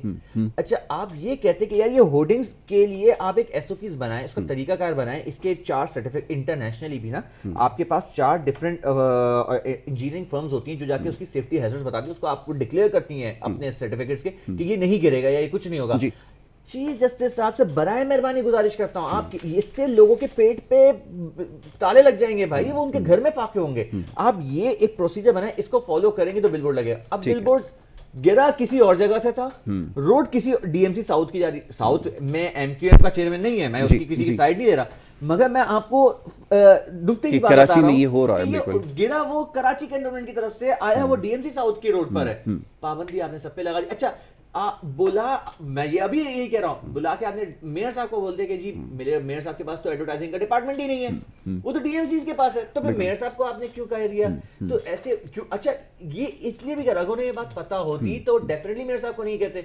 इसका मतलब ये है कि नीचे जो एसएलयूजी 2013 के अगेंस्ट जो आपने चीजों को पावर्स को आपने इधर उधर भेज दिया, ये तमाम चीजें आपके ऊपर के जो वफाकी वुज़रा है, जो सूबाई वुज़रा है, जो आला अदलिया, ये 3 इदारे ना, इनको इसके बारे में ब्लैक एंड व्हाइट में पता होना चाहिए। बिल्कुल ठीक है। बिलबोर्ड्स और एडवर्टाइजिंग के हवाले से, चूंकि ये मेरी एक मैं इसका चेयरमैन हूं जी जी, ईस्ट का, मैं खुद भी यही कहता हूं कि आप उन एडवर्टाइजर्स देखें, एडवर्टाइजर शायद वो सर्वाइव कर जाए अगले 5-6 महीने, मगर जो बेचारा फिटर है, मैं उन बच्चों, उन लोग लेबर को जानता हूं जो लेबर होर्डिंग पे चढ़ के फ्लेक्स लगाती थी, विनाइल पेस्ट करती थी, वो बेचारे, उनके पास तो कोई काम नहीं है, आप तो लोगों को अनएम्प्लॉय कर रहे हैं, वो बेचारे फिर खुदा ना खासा ये जराइम पेशा ना से ना बन जाए। ये आपने सोसाइटी को लेके कहां जा रहे हैं? बिल्कुल ठीक है, इन तमाम चीजों पे आपने बिल्कुल ये आपने ठीक कहा कि टेक्निकली स्पीकिंग इसमें बहुत सारी चीज़ें इन्वॉल्व भी हैं। एम्प्लॉयमेंट का एक बहुत बड़ा इशू है, वैसे ही अनएम्प्लॉयमेंट एक बहुत बड़ा चैलेंज है। तो इन तमाम चीज़ों को ऑनरेबल चीफ जस्टिस साहब से ये गुजारिश है कि इसको ज़रूर कंसीडर करें। और जैसे ये बता रहे हैं कि इसमें बहुत सारे लोगों के रोज़गार का मसला है, तो यकीनन आपकी कंसिडरेशन में ये चीज़ होनी चाहिए और आप यकीनन इस बारे में बेहतर जानते हैं, इसको ज़रूर गौर भी करेंगे और इसके ऊपर एक दफ़ा ज़रूर डिस्कशन होनी चाहिए। सर साहब ये फरमाइएगा कि अब लोग कराची में जानना चाहते हैं कि ठीक है, जिस सिस्टम आपने इंट्रोड्यूस करवाया वो सब कुछ था, लेकिन एक पॉलिटिकल एक एक्टिविटी होती है, कोई अपनी प्रेजेंस होती है, वो उस तरह से नज़र नहीं आ रही। फिर यहाँ पर बहुत सारे लोग आप इस चीज़ का दावा करते हैं कि वो कराची को ओन भी करते हैं, मैंडेट भी शायद उनके पास आ गया है, तो अगले बल्दियाती इंतखाब में जब उनके पास पोजीशन आएगी या वो इख्तियार उनके पास आएगा तो वो यकीनन डिलीवर करने में कामयाब हो जाएंगे। तो ये तो दावा सभी कर रहे हैं। और अब यहाँ पर बहुत सारे उम्मीदवार हैं, पहले चंद एक उम्मीदवार हुआ करते थे, उसमें भी जो बड़ा जो पोर्शन था, ये स्टेक था, वो एमक्यूएम पाकिस्तान के पास था, लेकिन अब बहुत सारे उम्मीदवार इसमें आ गए। तो आप अपनी जगह कहाँ देखते हैं और क्या फोर्सी कर रहे हैं, ये ज़रा बताइए तो सुनने वालों को भी पता चले। देखें जी, बात यह है कि जनरल परवेज़ मुशर्रफ साहब का नाम जो है वो कराची की आवाम के लिए कोई नया तो नहीं है। बिल्कुल ठीक है। बाकी जो लोग बात कर रहे हैं, चलें एमक्यूएम तो उस, क्योंकि ज़रा मुस्तफ़ा कमाल को जो है वो चार्ज दिया हुआ था मेयर को और फंड्स भी दिए खुले हाथ से जनरल साहब ने, तो वो उनका जो है वो किरदार रहा है लोकल गवर्नमेंट सिस्टम में। बाकी जो जमातें, उन्होंने तो कराची के लिए कुछ किया ही नहीं है ना। अब अगर कोई कह रहा है, कोई कराची पे दावा कर रहा है, तो वो बिल्कुल वो जो है मतलब बिल्कुल फुलिश किस्म की बातें कर रहा है कि मैं माजरत के साथ ये अल्फाज यूज़ करूंगा कि जनरल साहब ने 52 अरब रुपए टोटल दिए, उसके अलावा 36 अरब रुपए सिर्फ कराची के अंदर की सेवरेज के निजाम के दिए। तो बात यह है कि जनरल परवेज मुशर्रफ साहब का नाम कोई नया नाम नहीं है कराची के लिए। उन्होंने अमली तौर पर कराची के लोगों को बाइख्तियार बनाने के लिए काम किया, जो लोगों ने देखा। और आज कराची पे ये वक्त आ गया कि कराची का नौजवान मेडिकल में भी नहीं जा सकता। मेडिकल के लिए भी आपको अंदरूनी सिंध से जाके लेकर आना पड़ेगा एक सर्टिफिकेट, एक एनटीएस का जो है वो लेटर, तो फिर आपको जाके बेसिकली दरवाजे बंद किए जा रहे हैं। आप कोटा से क्या हुआ, वो पीटीआई के है ना मिनिस्टर अली जैदी साहब, जी भी केपीटी में तो कोटा भी हो रही है। हाँ, ये बात है। उन्होंने खैर वो कल उसकी सोशल मीडिया के थ्रू ये खबर मिली है, उसकी ऑथेंटिसिटी पे तो मैं बात नहीं कर सकता। उन्होंने कहा है कि उन्होंने नोटिस लिया है, अगर इस तरह की वो आई है, अगर अखबार के अंदर अगर इस तरह का, ये बड़ी बात है कि यहाँ जिस चीज़ पे नोटिस लिया जाता है ना वो फिर गुम हो जाती है, मेन स्ट्रीम से वो चीज़ चली जाती है। ये बड़ी हैरानकुन बात है, आपने बिल्कुल जिस चीज़ पे नोटिस किया जाता है, जिस चीज़ पे कमेटी बैठती है वैनिश हो जाती है। कमेटी बना दीजिए इसका बस वो जो हो गया उसका तो ठीक है, आप हाँ, समझते हैं हो कि ये जाए। नाइंसाफ़ियाँ ख़त्म करेंगे और आप ये कह रहे हैं कि जो बहुत सारी जमातों ने दावा किया है या दावे करती आई हैं, जिसमें सरफ़हरिस्त अभी पाकिस्तान तहरीक इंसाफ की हुई, कराची का मैंडेट एक बड़े अरसे के बाद जो है वो एक पार्टी से हट के दूसरी पार्टी के पास गया, लेकिन वो भी डिलीवर करने में शायद कामयाब अभी तक नहीं हुआ, ऐसा बताया जा रहा है। तो चलें, बल्दियाती इंतखाबात में देखना होगा कि कौन यहाँ पर कामयाब होता है। सरमद साहब ने कहा कि दावा तो सब करते आए, लेकिन ये जो सेंस ऑफ ओनरशिप है ये किसी के पास नहीं है, और ये गिला तो हम यहाँ पे हमेशा से करते आए, सेंस ऑफ ओनरशिप पे नहीं करता है। क्या आप मुझे एक बात बताएं, जब ओनरशिप एक पार्टी के पास थी, ठीक है, आपके पास वज़ीर दाखिला आपका, वज़ीर बल्दियात आपका, मेयर एमक्यूएम का, ठीक है, उसके बाद प्लानिंग एंड डेवलपमेंट का चेयरमैन आपका, आपके पास मतलब एक काम था, तो शहर को निखारा भी, शहर संवरा भी, प्लस जनरल साहब नो डाउट वहाँ से पैसे डायरेक्ट आपके पास आए और कराची को बनाया गया, तो कराची बना गया, उसी वक्त का कराची जो बना है वो बना है।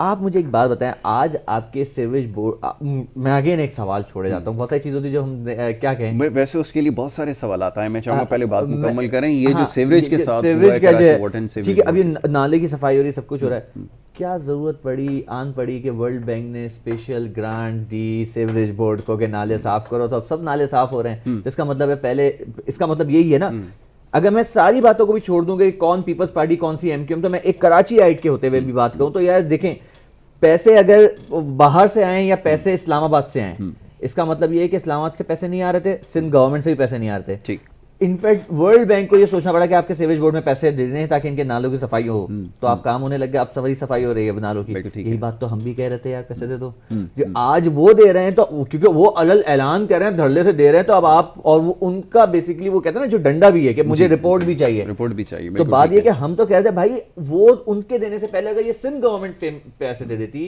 वफाक पैसे दे देते, तो नाले पहले ही साफ हो जाते। लास्ट ईयर अली जरी साहब उतरे थे, क्या हुआ, उन्होंने मतलब बैंकों से इस तरह से पैसे लिए और नाला फंड जनरेट किया, नाला साफ कर दिया, फिर क्या हुआ यार, ये सारा सोल्यूशन नहीं है। सोल्यूशन आज भी उस नालों पे खड़ी हुई वो तजावजात हैं जिनको अगर आप नहीं तोड़ेंगे नाले फिर भरेंगे। आप एक दफा सफाई करके चले जाएं। ये एक बड़ी बहस जो है वो तूल पकड़ गई है। अब सब ये कहते हैं कि जी ये माजी में हुई थी तजावुज़ात, जिसकी वजह से ये नुकसानात जो हो रहे हैं, ये उसकी जिम्मेदारी आपके ऊपर आयद कर रहे हैं। जरूर इसका दिफा जरूर करें। हाँ जरूर बताइए। मुझे एक बात बताएं, एमक्यूएम कब बनी? हाँ, एक सवाल, अर्ली 80s के अंदर, अर्ली, और पहला इलेक्शन 88 में जीते जी, ठीक है। उर्दू बाजार कब का है? उर्दू बाजार बना हुआ ही नाले पर है जी। तो क्या आज से बना है नाले पर उर्दू बाजार? क्या एमकेएम ने उर्दू बाजार बनाया था? उर्दू बाजार भाईजान बना ही नाले पर है, आप जाके तो देख लें उसके हाल। जब बारिश होती थी, सबसे आज पहले से नहीं है, सबसे पहले उर्दू बाजार की दुकानों के अंदर पानी आता था। तो ये कराची का मसला आज आप एमकेएम को आज कह रहे हैं कि आपके लिए बड़ा इजी टारगेट है। जब एमकेएम नहीं थी तब क्या था? तब क्या नाले पे तजावजात नहीं थी? तजावजात का कॉन्सेप्ट और इंक्रोचमेंट का कॉन्सेप्ट पुराना है यासिर। ये तमाम चीजें हो रही हैं। अब उसके अंदर आप एमकेएम को मोर्द इल्जाम ठहराएं, पीपल्स पार्टी को मोर्द इल्जाम, भाई ये आपकी सोसाइटी का पार्ट रहा है। क्यों? क्योंकि आपने सस्ते घर नहीं मुहैया किए उन लोगों को, तो कच्ची आबादी। आपको मैं एक बात बताता हूं, यहाँ पे हम पहले बड़े फखर से बोलते थे पूरी एशिया की सबसे बड़ी कच्ची आबादी हमारे पास है। ये फखर की बात है? औरंगी टाउन है तो कच्ची आबादी, ये फखर की बात है? आपने तो उन औरंगी टाउन में रहने वाले लोगों को, आपने तो उनको एक अच्छा मकाम देना चाहिए था, आपने उनको अपग्रेड करना चाहिए था, आपको उनको लेके चलना चाहिए था। आप इस बात पे फखर करते हैं? बिल्कुल बिल्कुल, मैं इस बात से आपसे इत्तेफाक जरूर करूंगा। ये बात बड़ी तकलीफ दे होती है, एशिया की सबसे बड़ी कच्ची आबादी। आप इस बात पे फखर, यार आपको तो पता ही क्या करना चाहिए था। अच्छा जी, एक छोटी सी ब्रेक ले लेते हैं। आखिरी चंद मिनट हमारे पास हैं। ब्रेक से जब वापस आएंगे तो उसमें इसको कंक्लूड कर लेंगे और इसके बाद एक सेगमेंट इस प्रोग्राम के बाद उसको फॉलो कर रहा है वो भी आपको दिखाएंगे। तो एक ब्रेक ले लेते हैं, ब्रेक से वापस आएंगे, फिर गुफ्तगू जारी रखेंगे।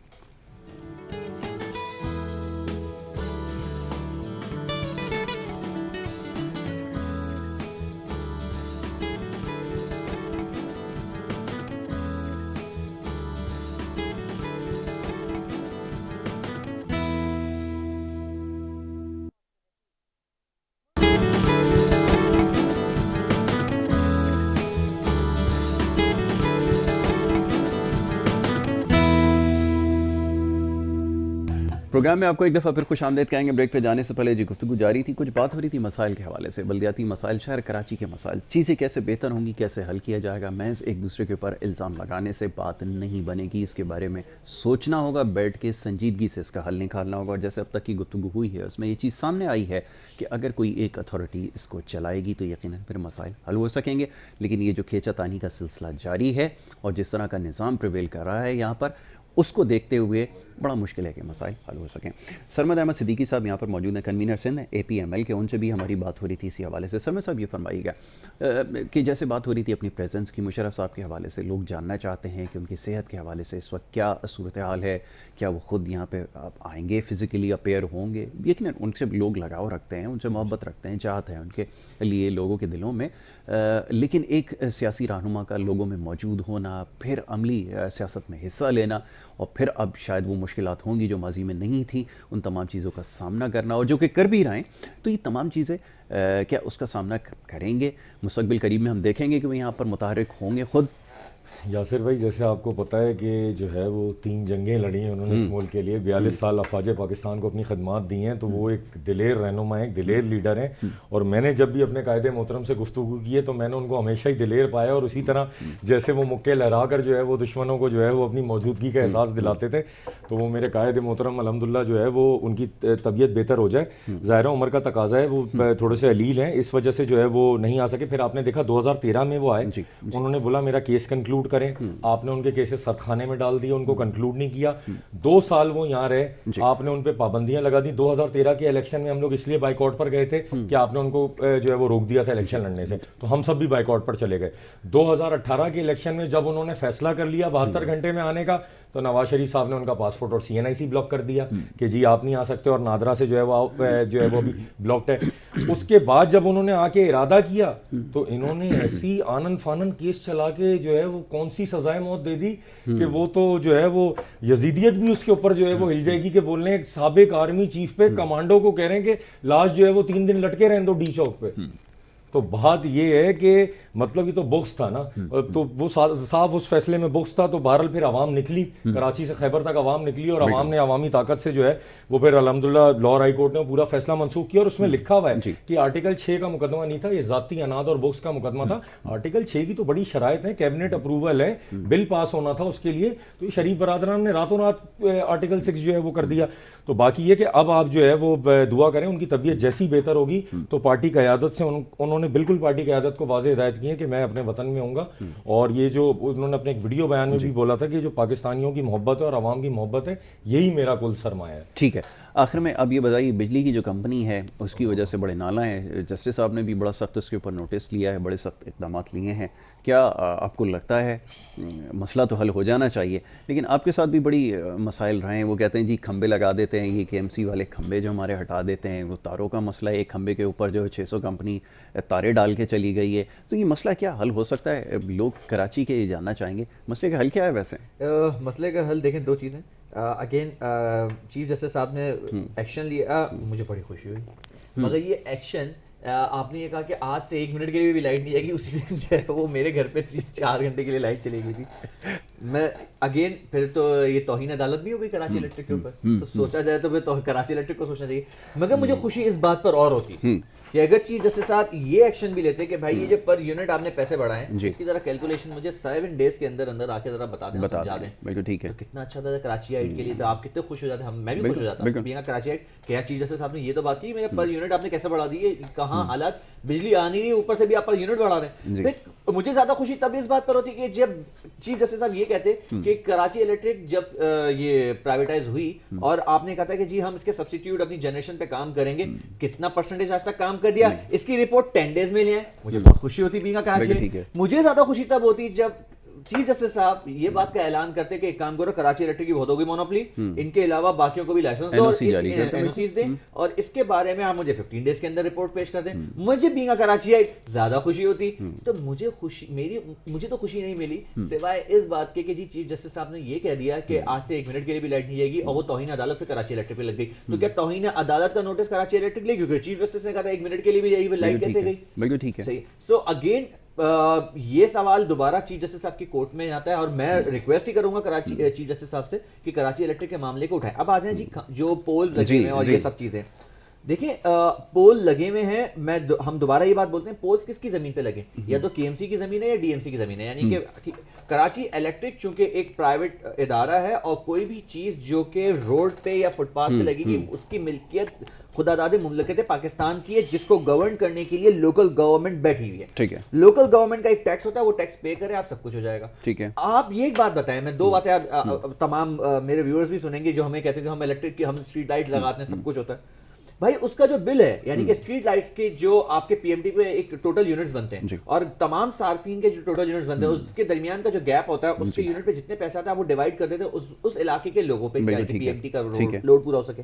जब आप वहां से आवाम से भी उस स्ट्रीट लाइट के पैसे लेते हैं और सारी चीजें करते हैं जी, तो फिर आपने डिस्ट्रिक्ट को या लोकल गवर्नमेंट को आप उस पोल के टैक्स के पैसे क्यों नहीं पे करते? राइट, वो आपको पे करने पड़ेंगे। अगर आप वो पे नहीं करते तो इसका मतलब है फिर किसी दिन अगर डिस्ट्रिक्ट गवर्नमेंट ये कह देगा जी मैं पोल निकाल दूं, तो फिर कराची इलेक्ट्रिक पहुंचेगी कैसे? बिल्कुल ठीक है। सो ये एक मैं बता रहा हूं यासिर, इस पूरे कराची में इतना ही कंफ्यूजन क्रिएट की हुई है इन इदारों को लेके कि आप जब कॉम्प्लेक्स सिचुएशन को सॉल्व करने बैठेंगे ना तो बहुत प्रॉब्लम है। बिल्कुल मैं ठीक है। एक अगर इंशाल्लाह तबारक व तआला एमक्यूएम को ये मौका मिलता है कि आपने ये सॉल्यूशंस देने, एग्जीक्यूशन तो बाद में आएगी ना, पहले सोल्यूशन तो दूं, तो हम ही वो लोग होंगे जो रस्सी का एक सिरा पकड़ेंगे और नॉट खोलना स्टार्ट करना शुरू करेंगे। और इंशाअल्लाह तबारक व तआला इन तमाम चीजों को हम कंप्लीट करते हुए चलेंगे, क्योंकि ये सॉल्व होना अल्टीमेट जरूरी है। अब इसके अंदर एक और एलिमेंट आता है, मैं जाते आपकी बात कंप्लीट कर दूं, वो है cable operator. Yes, cable operator, अब आप मुझे बताएं कि क्या आपने केबल ऑपरेटर्स के लिए कोई ऐसी चीज रखी है, कोई आपने उनको गेन दिया है?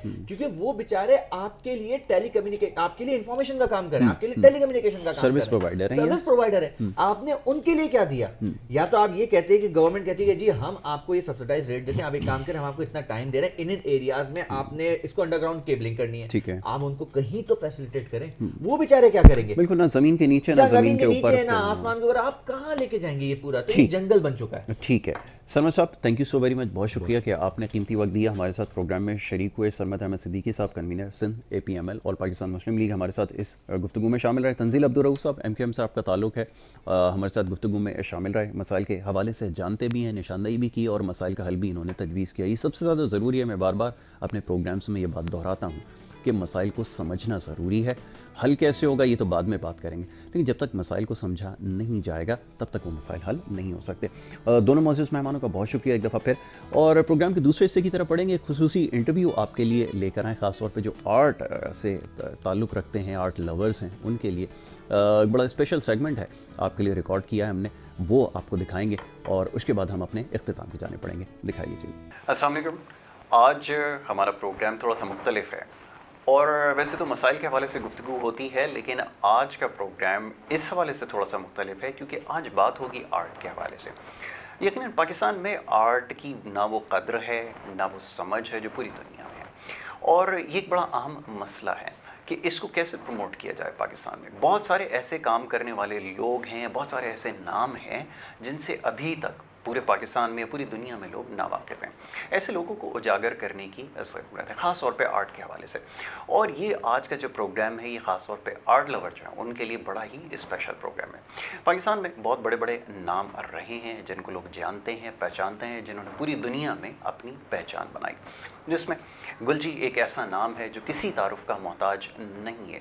पाकिस्तान में एक ऐसा वक्त था कि गुलजी अपना एक मकाम रखते थे, अभी भी अपना वो मकाम यकीनन रखते हैं, लेकिन उनकी जो लेगेसी थी वो कहीं दूर रह गई। यकीनन अमीन गुलजी ने इस सिलसिले में बड़ा काम किया है, लेकिन उसके बाद भी कहीं ना कहीं कमी रह गई। जैसे सादक़ीन एक बहुत बड़ा पाकिस्तान के अंदर नाम रहा, लेकिन उसके बाद वो भी लेगेसी कहीं दूर रह गई। लेकिन उसके बावजूद बहुत सारे ऐसा लोग काम कर रहे हैं, उनको उजागर करने की ज़रूरत है, उनको सामने लाने की ज़रूरत है। इसी मुनासबत से हमारी एक मुलाकात एक बड़ी ऐसी शख्सियत से हुई जो इस हवाले से काफ़ी ज़्यादा सरगर्म है, बहुत ज़्यादा एक्टिव हैं, कोशिश कर रहे हैं कि ऐसे लोगों को सामने लाया जाए जो कि आर्ट के हवाले से काम कर भी रहे हैं, लेकिन अभी तक उनको ना कोई शनाख्त मिली है, ना पहचान मिली है। हमारी बड़ी बदकिस्मती यह है कि पाकिस्तान में ना ऐसी जगहें मौजूद हैं, गो के सरकारी सतह पर कुछ ना कुछ इस हवाले से काम ज़रूर किया गया, लेकिन फिर भी आर्ट की तरवीज के हवाले से या उसकी प्रमोशन के हवाले से वो इक़दाम नहीं किए गए जिनकी फिलवक्त बहुत ज़्यादा ज़रूरत है। बहरहाल आज इस मुनासबत से बड़ी खुसूसी गुफ्तगू करेंगे और बड़े ख़ास मेहमान हमारे साथ आज यहाँ पे तशरीफ़ फरमाएं। सबसे पहले उनका तारुफ आपसे करवाऊंगा और उसके बाद जब उनसे गुफ्तगू करेंगे तो ये जानने की कोशिश करेंगे कि आर्ट के हवाले से उनका ये जो शौक़ है, जो उनका ज़ौक़ है, वो कैसे आगे बढ़ा और उन्होंने क्यों ये फ़ैसला किया कि पाकिस्तान में ये मुश्किल काम किया जाए जहाँ पर आर्ट बड़ी तेज़ी से दम तोड़ा है उसको ज़िंदा किया जाए और जितने भी आर्टिस्ट हैं उनको शनाख्त दिलवाई जाए। नासिर जावेद साहब हमारे मेहमान हैं जो आर्ट के हवाले से ख़ास तौर पे पाकिस्तान में शोहरत रखते हैं, प्रमोट करते हैं, एडमायरर हैं, पसंद भी करते हैं और इनकी कोशिश ये रही है कि आर्ट के हवाले से जितने भी बड़े बड़े नाम हैं पाकिस्तान में या ऐसे लोग हैं जो अपनी पहचान नहीं रखते, उनको ना सिर्फ पाकिस्तान में पहचान दिलवाई जाए बल्कि आलमी सतह के ऊपर भी पहचान दिलवाई जाए। बहुत शुक्रिया नासिर साहब, आपने प्रोग्राम में हमें वक्त दिया। नासिर साहब, सबसे पहले ये फरमाइए कि आर्ट से जो दिलचस्पी है, लगाव है, ये कैसे पैदा हुआ?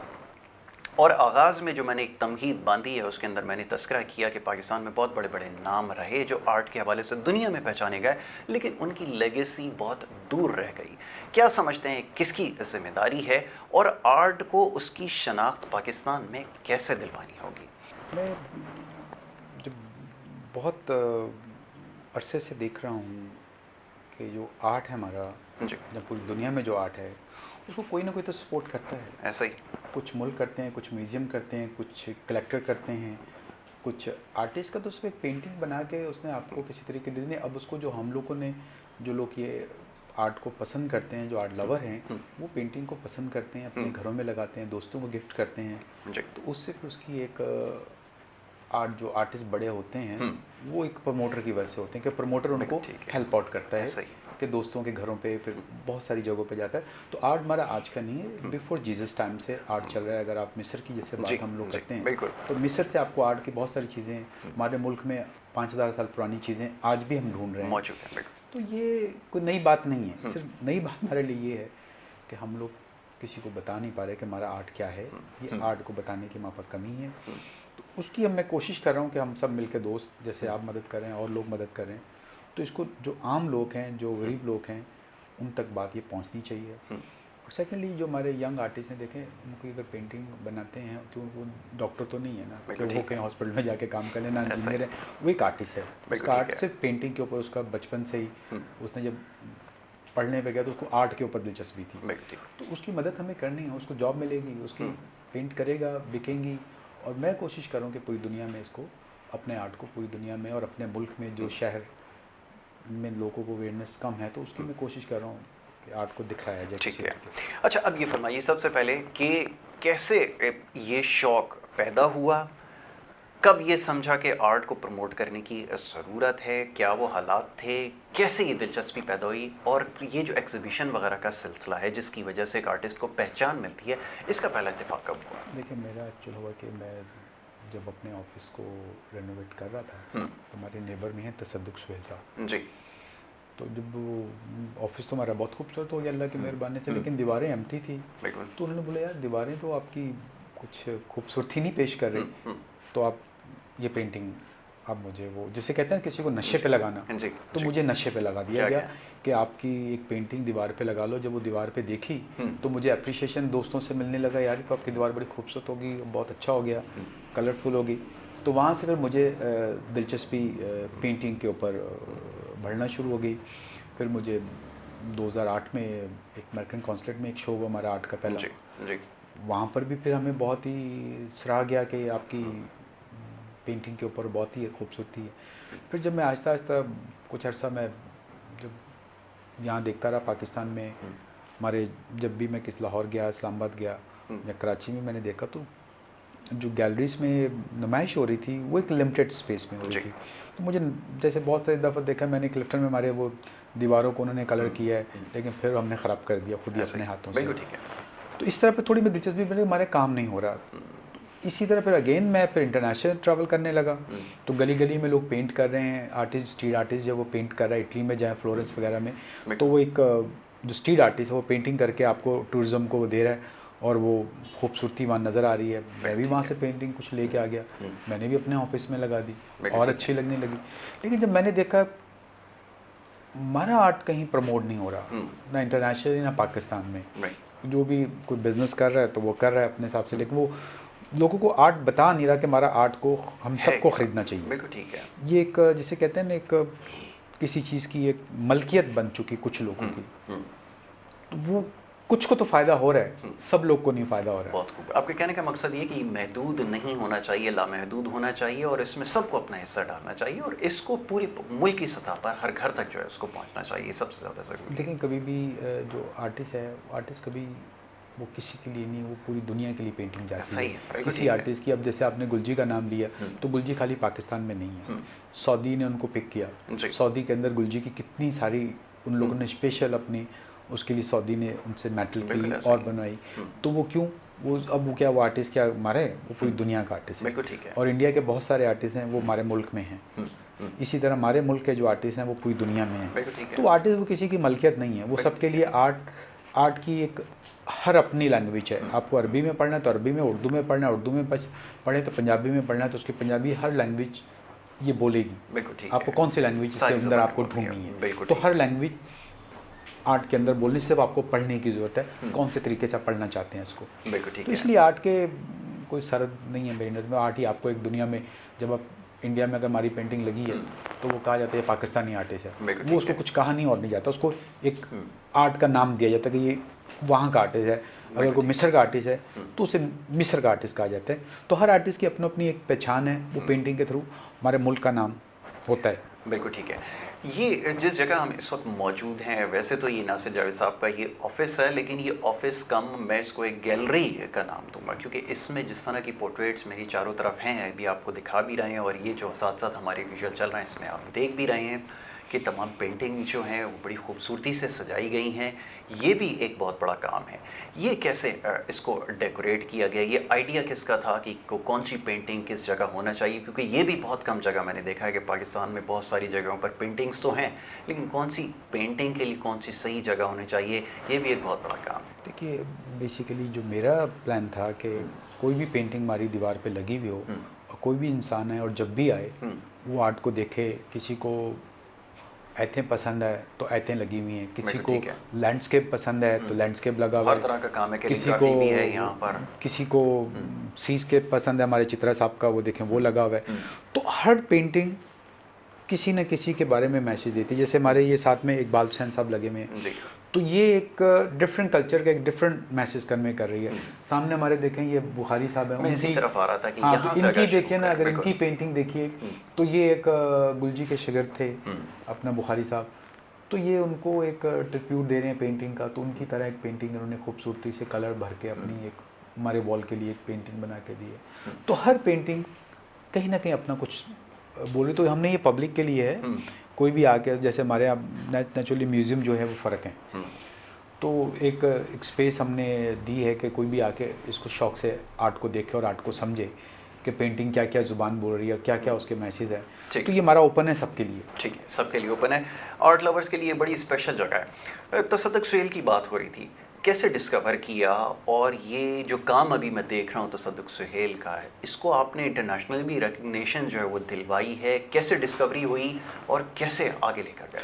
देखिए, ये बेसिकली जो तसद्दुक़ सुहेल साहब थे ये ब्रिटिश थे ऑलरेडी, और बहुत अरसा पहले ये पढ़ने के लिए वहीं चले गए। फिर वहीं इन्होंने अपना आर्ट का काम सीखा और स्ट्रीट आर्टिस्ट थे, वहीं से इन्होंने मेहनत की। और फिर इनको जो आपकी पेंटिंग है वो कहीं पर भी हो वो बोलती है कि आपकी क्या है। तो इनको फिर जो बड़े बड़े ऑक्शन हाउस हैं लंदन के, उन्होंने इनकी जो पेंटिंग देखी तो ये बहुत दफ़ा ऑक्शन में आए। तो इंटरनेशनली ऑलरेडी रिकगनाइज है, मेरी वजह से रिकगनाइज नहीं है। मैंने तो इनको सिर्फ एक, क्योंकि इन्होंने शादी नहीं की थी तो अकेले थे, और जब मेरे नेबर थे तो मेरी इनसे 2003 से दोस्ती इनके साथ थी। तो इसी तरह जब दोस्ती हो जाती है किसी की, तो फिर एक वैसे भी आर्ट था, तो मैंने इसकी कोशिश की कि एक बुक बनाएं हम। तसद्दुक़ साहब से बात हुई, उन्होंने कहा ठीक है बुक बनाते हैं। ठीक है। तो इनकी लाइफ में हमने बुक बनाना शुरू कर दी थी सारे, और बस बुक फाइनल पे थे तो ये अल्लाह मियाँ को प्यारे हो गए। तो ये इनको को हमने नहीं किया, हम तो इनके साथ एक आर्ट को, मुझे कोई तसद्दुक़ सुहेल साहब नहीं, मेरा आर्ट के मैं उसको आर्ट से देखता हूँ, मैं दोस्ती से नहीं देखता, दोस्ती तो मेरा दूसरा पार्ट था।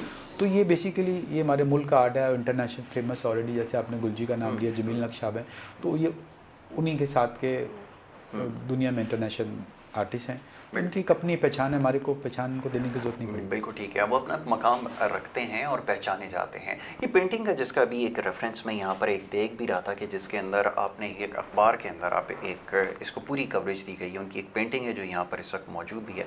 इसके बारे में मैं चाहूँगा थोड़ा सा बताइएगा कि ये क्या इवेंट था और किस तरह का यहाँ से फीडबैक मिला, जिसमें तसद्दुक़ सुहेल साहब के बारे में जिसका ये देखिए, ये एक लंदन में हमारा अभी जुलाई में शो हुआ था, 2019 में हमने बुक लॉन्चिंग की थी, और ये वहाँ का इवेंट क्या है, तो वो जो डॉन ने वहाँ से हमें कवर किया था, तो ये लंदन का शो था। तो इसमें एक पेंटिंग हमारी ऑक्शन हुई थी, जो वहाँ के लोकल लोगों के साथ मिलके, तो हमारी एक पेंटिंग वहाँ ऑक्शन हुई थी, और अल्लाह का शुक्र है कि बहुत अच्छे रेटों पे मिली, और हमने वो जो पैसे थे वो स्ट्रीट चिल्ड्रंस के लिए हमने रखे थे। 3000 पाउंड की हमारी पेंटिंग 1 फुट बाई फुट की हमारी ऑक्शन हुई थी, और वो जो हमने हमारी जो बुक थी वहाँ पर बुक बिकी, कुछ पैसे मिला के, तो हमने ये सारा एक जो स्ट्रीट चिल्ड्रन थे उनकी सपोर्ट की उसके अंदर। ठीक है, इसके अलावा और कौन सा ऐसा इवेंट है जिसको आप समझते हैं कि आर्ट की प्रमोशन के लिए आप बहुत ज़्यादा ऑप्टिमिस्टिक हो कि इससे आपको बड़ी उम्मीदें हैं, क्योंकि ये जो साल रहा है ऑनगोइंग, जो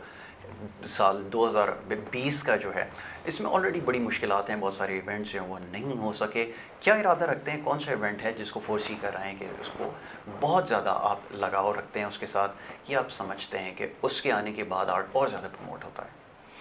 देखिए, ये तो एक लंबी ही ये चलने वाली गेम है, ना ख़त्म होने वाली गेम है, और ये तो इसको चलते ही रहना है, इसका कोई एंड नहीं है। आज हम हैं, कल दूसरे हैं, तो एक दूसरे की जगह पे लोग आते जाते रहते हैं। तो सिर्फ ये है कि मेरी तो इसमें स्टार्ट है कि जब हम नहीं होंगे तो कोई और हमारे जगह पे आएगा, और हम सबको आना चाहिए और दोस्तों को आना चाहिए, तो आर्ट को प्रमोट करनी चाहिए। मेरा अभी ज़्यादा जो फोकस चल रहा है, फ़िलहाल मैं अपने आर्ट को कोशिश कर रहा हूँ कि इंटरनेशनल उसको हम रिकगनाइज़ करें, जो मुझे कमी पूरी दुनिया में नज़र आती है। पाकिस्तान में तो चलें, कोई ना कोई और बंदा आ ही जाएगा, कोई आ ही रहे हैं लोग, लेकिन इंटरनेशनल बिल्कुल नहीं है। तो मेरे साथ जो गवर्नमेंट है वो बिल्कुल फुल इन्वॉल्व है, तो इसलिए मुझे उसकी नहीं, लेकिन मेरी मदद हो रही है। मैं उस पर आर्टिस्ट के साथ मिलके काम कर रहा हूँ, बहुत सारे आर्टिस्ट अब पेंटिंग बना रहे हैं। हम लोग एक ग्रुप शो का प्लान कर रहे हैं लंदन में और कैलगरी कनाडा में। उसके अंदर ये है कि जो नेशनल म्यूज़ियम ऑफ लंदन है, इससे पहले कभी भी वहाँ पर पाकिस्तान को जगह नहीं मिली है। तो हमें भी उन्होंने मना कर दिया था, लेकिन वहाँ पर हमारे अकबर साहब हैं हाई कमीशन में, उनकी सपोर्ट के साथ, नफीस ज़करिया की सपोर्ट के साथ, तो उन्होंने हमें एक जगह दे दी थी। सम रीज़न हम जुलाई में शो नहीं कर सके कोरोना की वजह से, तो अब नेक्स्ट प्लान कर रहे हैं जुलाई में करें या दिसंबर में करें, ये अभी डेट हमारी कोरोना की वजह से। हाँ, तो ये हमारा बेसिकली मेरा फोकस इंटरनेशनल अपने आर्टिस्ट को प्रमोट करना है किसी भी तरीके, और उसके अंदर पर्टिकुलर आर्टिस्ट कोई नहीं है हमारा, मेरे लिए सारे आर्टिस्ट हैं, और जो यंग आर्टिस्ट हैं हमारे, उनको हमें बेसिकली सपोर्ट करना है। हमारे यहाँ का बेरोज़गारी है, तो बेरोज़गारी जो बंदा जो काम कर रहा है उसको उससे बिज़नेस मिलना चाहिए, और हमें अपने मुल्क की सपोर्ट करनी चाहिए, अपनी गवर्नमेंट की सपोर्ट इसमें करनी चाहिए। अगर लोग बेरोज़गार होंगे तो वो सारा बर्डन हमारे घर के अंदर पड़ता है, तो हमें अपने घर के लिए किसी न किसी को, हम सबको मिलकर जो भी जो फील्ड का आदमी है उसको थोड़ी थोड़ी मदद करनी चाहिए। अभी मैं कुछ दिन पहले देख रहा था कि साउथ अफ्रीका में कुछ लोग जो लोग टॉप हर म्यूज़िक में थे, कोई आर्ट में था, कोई एजुकेशन में था, तो वो सब एक ग्रुप बना के तो उन्हें वेलफेयर के लिए बच्चों को पिक किया, और सबको अलग अलग उन लोगों ने एक वेलफेयर पे ट्रेनिंग दी। तो यही काम हमें करना है। जो इंसान जो काम जानता है, चाहे वो एजुकेशन में है, चाहे वो आर्ट को जानता है, तो उसमें हम सबको अपने अपने काम में मिलके गवर्नमेंट की सपोर्ट करनी चाहिए, और ये हमारा हक है। अल्लाह मियाँ भी कहता है कि आप अपना जो इल्म है उसको फैलाएं, ठीक है ना। तो मेरी भी कोशिश ये है कि जो मैं थोड़ा बात कर सकता हूँ, जितना मेरे में हिम्मत है मैं उतने की कोशिश कर रहा हूँ, ठीक है। तो मेरे दूसरे दोस्तों से भी रिक्वेस्ट है, आप भी देखें, हमारे साथ मदद कर रहे हैं आर्ट को प्रमोट करने की। खाली ये नहीं होता कि मैं ही आर्ट प्रमोट कर रहा हूँ, आप भी प्रमोट कर रहे हैं, तो ये हम सब का, जब आप एक दूसरे के साथ चेन लेके चलते हैं तो कोई ना कोई चेन फिर चलती जाती है। राइट, ये गुफ्तगू हमारी जारी है और एक बड़ी इंटरेस्टिंग डिस्कशन है, इसमें बात हो रही है आर्ट के हवाले से, और बहुत सारे ऐसे आर्टिस्ट हैं जो इस गैलरी में जिनका काम यहाँ पर है और बड़ा ज़बरदस्त काम है। ये भी अभी आपको दिखा रहे हैं और इस बारे में बात भी हो रही है कि इस गैलरी में या इस ऑफिस में कैसे पहुँची हैं। एक ब्रेक की तरफ जाना है, ब्रेक से जब वापस आएंगे तो डिस्कशन जारी रहेगी। आप देखते रहें हमारा प्रोग्राम।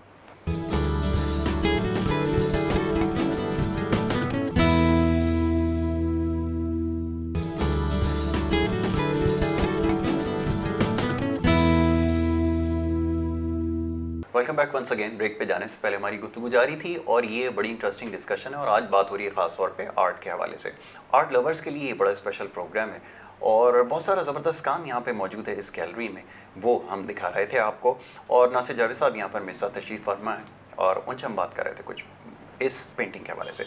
जी, इकबाल हुसैन की बात हो रही थी, नामी ग्रामी पेंटर हैं और काम ख़ास तौर पे जिस तरह का है, उनकी जिस तरह की पहचान है वो तो किसी तारुफ के मेरे ख्याल में मोहताज नहीं है। लेकिन इस पेंटिंग के हवाले से ख़ास तौर पे जैसे बात हो रही थी, मैं चाहूँगा थोड़ा सा इस पेंटिंग के बारे में बताएं क्योंकि इस पूरी वॉल पर ये नज़र आ रही है, बहुत प्रोमिनेंट है। जी देखिए, ये बहुत खूबसूरती से उन्होंने काम किया है और ये मैसेज जो कन्वे कर रही है, ये खातून है, अपने घर के दरवाजे पे खड़ी है तो किसी का इंतज़ार कर रही है। यस, उसके चेहरे की एक उदासी है, एक जो किसी को परेशानी होती है, डेस्परेशन एक हाँ, नज़र कारोबार की किसी चीज़ की परेशानी है, तो एक उसकी एक्सप्रेशन जो दिखलाई गई है, एक इंतज़ार की जो दिखलाई, ये मैसेज कन्वे कर रही है। और मज़ीद तो फिर इसके अंदर जो भी चाहें आप इसको कर सकते हैं। लाहौर के हमारे इकबाल साहब हैं और वो पूरे इस एरिए को पेंट करते हैं और उनकी जो खूबसूरती है पूरी दुनिया में, इस चीज़ को बहुत लोग करते हैं। और भी बहुत कुछ दिनों बाद इनकी एक क्लिफ्टन आर्ट गैलरी में एक नुमाइश होने वाली है। अच्छा, जी हाँ, और बहुत खूबसूरती से माशाल्लाह इनका काम है और बिल्कुल ठीक है। मुझे बहुत पसंद है, इनके लैंडस्केप बहुत पसंद, मुझे अच्छे लगते हैं। डिफरेंट काम है मेरे घर पे, अब बहुत सारी इनकी पेंटिंग है और मुझे इकबाल सन्स की पेंटिंग बहुत खूबसूरत लगती है। बिल्कुल ठीक है। अच्छा, अब ये बैकग्राउंड में एक इमेज हमें नज़र आ रहा है, बड़ा ज़बरदस्त कलर कॉम्बिनेशन है और मल्टीपल इमेजेस हैं, एक ही कैनवस के ऊपर आ गए हैं। और इस पेंटिंग के बारे में चाहूँगा थोड़ा सा बताइए देखने वालों को। इस पेंटिंग की एक तसद्दुक़ सुहेल साहब की पेंटिंग है। ये पेंटिंग एक क्योंकि इंटरनेशनल ये आर्टिस्ट थे और एक इंटरनेशनल आर्टिस्ट जो थे डिफरेंट सारे, तो वो एक करते थे, तो इन्होंने एक कैनवस के ऊपर 36 स्टोरी पेश की हैं। आप देखिए ऊपर से लेंगे तो एक डिफरेंट पेंटिंग बोल रही है, उधर वाली डिफरेंट पेंटिंग बोल रही है, तो हर पेंटिंग का जो बॉक्स है वो डिफरेंट मैसेज कन्वे कर रहा है। बिल्कुल ठीक है। तो इसको हम 36 स्टोरी कहते हैं, जिसका नाम 36 स्टोरी कहलाती है। और हर बॉक्स के अंदर पूरी एक पेंटिंग है। ये बहुत मुश्किल काम है कि एक 6 इंच के अंदर एक पूरी स्टोरी को बयान करना। तो तसद्दुक़ सुहेल साहब इसीलिए बहुत ज़्यादा मशहूर थे कि ये काम मुश्किल था, एक बॉक्स के अंदर एक फुल स्टोरी देना और एक कैनवस के अंदर 36 स्टोरी पेश। तो इसमें जिस इंसान को जो स्टोरी पिक करनी है वो हर इंसान के लिए कोई ना कोई स्टोरी इसके अंदर है। देखिए हमारे ये ओल्ड मैन है, तो ये ओल्ड मैन के लिए स्टोरी है कि जी आप जब यंग होते हैं फिर आप बूढ़े होते हैं, तो क्या एक ओल्ड मैन के लिए है।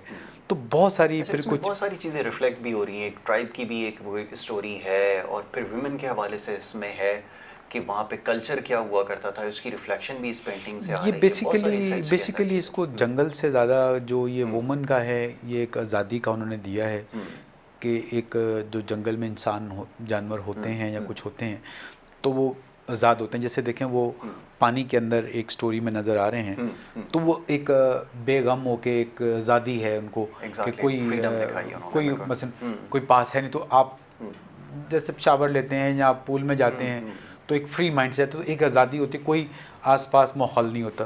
तो बहुत सारी इसी तरह डिफरेंट जैसे वो स्टोरी जंगल स्टोरी है तो उसके अंदर वो वुमन की एक अपनी उसमें खुशी दिखा रहे हैं कि वो नेचुरल वाटर में शावर ले रहे हैं, तो उसकी एक डिफरेंट है। ऊपर देखें वो फिर वुमेन है, वो अपने खुशी का किस तरह वो हंस के और मुस्कुरा के और अपने आप को वो एक पेश कर रहे हैं। फिर उधर नीचे जानवर की देखे हैं, हॉर्स की है, तो डिफरेंट स्टोरीज इसके अंदर 36 स्टोरी हैं। तो आपको जब 36 तरीके से आप उस पेंटिंग को आप पढ़ रहे हैं तो आपके घर पे एक्सप्रेसिव है। तो ये बहुत ही एक यूनिक है और मेरे पास भी बहुत कम पेंटिंग है ये।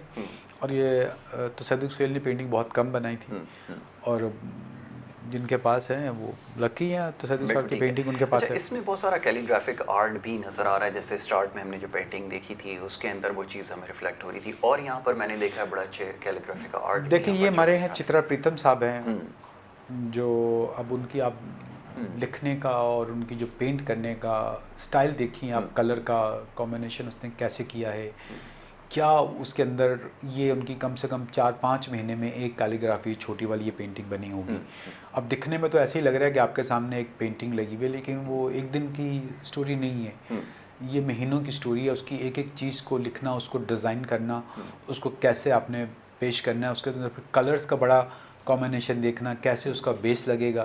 तो ये चित्रा प्रीतम साहब हमारे जो आर्टिस्ट हैं, ये बहुत पाकिस्तान के बड़े आर्टिस्ट हैं, और ये जमील नक्श साहब के शागिर्द हैं। अब जमील साहब दुनिया में रहे नहीं हैं, तो मुझे तो जब मैं इनका हाथ का काम देखता हूँ, और मुझे तो अब उसके अंदर जो झलक है वो जमील साहब की नज़र आती है। और मुझे आने वाले दिनों में जमील हमारे चित्रा प्रीतम साहब इंटरनेशनली ऑलरेडी रिकगनाइज हैं, और ये भी हमारे से ग्रुप शो में जा रहे हैं लंदन। अच्छा, वेरी गुड। अच्छा, मैंने और कुछ पेंटिंग्स देखी हैं जिसमें लैंडस्केप भी नज़र आ रहे हैं, वो भी पेंटिंग्स अभी हम विजिट करते हैं, उसके बारे में भी थोड़ी बात हो जाएगी। पर्सनल भी एक इंसान की लाइकिंग होती है कि वो ज़्यादा पसंद करता है, कुछ लोगों को लैंडस्केप ज़्यादा पसंद होते हैं, ज़्यादा एडमायर करते हैं। अपनी आपकी क्या लाइकिंग है, कौन सा ज़्यादा पसंद है काम? देखिए ये बहुत सारे लोगों को, जैसे मैं अगर अपना बात करूं तो मैं एक विलेज से बिलोंग करता हूं, तो मुझे तो अपना वो कल्चर जो अपने खेत हैं, ग्रीनरी और नेचुरल, उसकी बड़ी खूबसूरती सी लगती है, अच्छा लगता है। मेरे घर पे चित्रा प्रीतम साहब की एक पेंटिंग लगी हुई है सरसों की, जो बहुत बड़ी पेंटिंग है और बहुत ही खूबसूरत है। तो फिर आपको जो जिस पेंटिंग में आप ढूंढेंगे हर चीज़ आपको मिलती है। क्या नेचर लवर है? मैं नेचर लवर हूँ और मुझे पसंद है। और फिर देखिए कोई जब आप मूवी देखते हैं, कुछ देखते हैं, तो उसमें बहुत सारी चीज़ें आपको मिलती हैं, कहीं उदासी मिलती है, कहीं रोना मिलता है, कहीं आप मुस्कुराते हैं, कहीं आप बहुत कुछ कहते हैं, तो वो उसको पेश किया जाता है, उसको प्रेजेंट किया। तो इसी तरह हमारी जो पेंटिंग है, बहुत सारे लोग उस चीज़ को जानते हैं, दुनिया में हादसे हुए होते हैं, तो वो उसके अंदर बहुत सारी चीज़ें मैसेज कर रही होती हैं कि आप, जैसे अब मैं अगर चित्रा प्रीतम की बात करूँ, ये फिशरमैन को करते हैं। तो जब आप कभी पानी में, मैं जब जाता हूँ, बहुत जगहों पे दफ़ा पानी पे गया हूँ, तो पानी में बहुत, जब आप चलते हैं तो पानी बहुत खौफनाक होता है कि आपको ख़तरा होता है। तो जब वो मछली पकड़ते हैं, उनकी मेहनत को आपको अंदाज़ा लगाना चाहिए कि वो मछली आ तो गई आपके पास, और मेहनत भी पीछे से जो हो गई, जो जान का रिस्क था।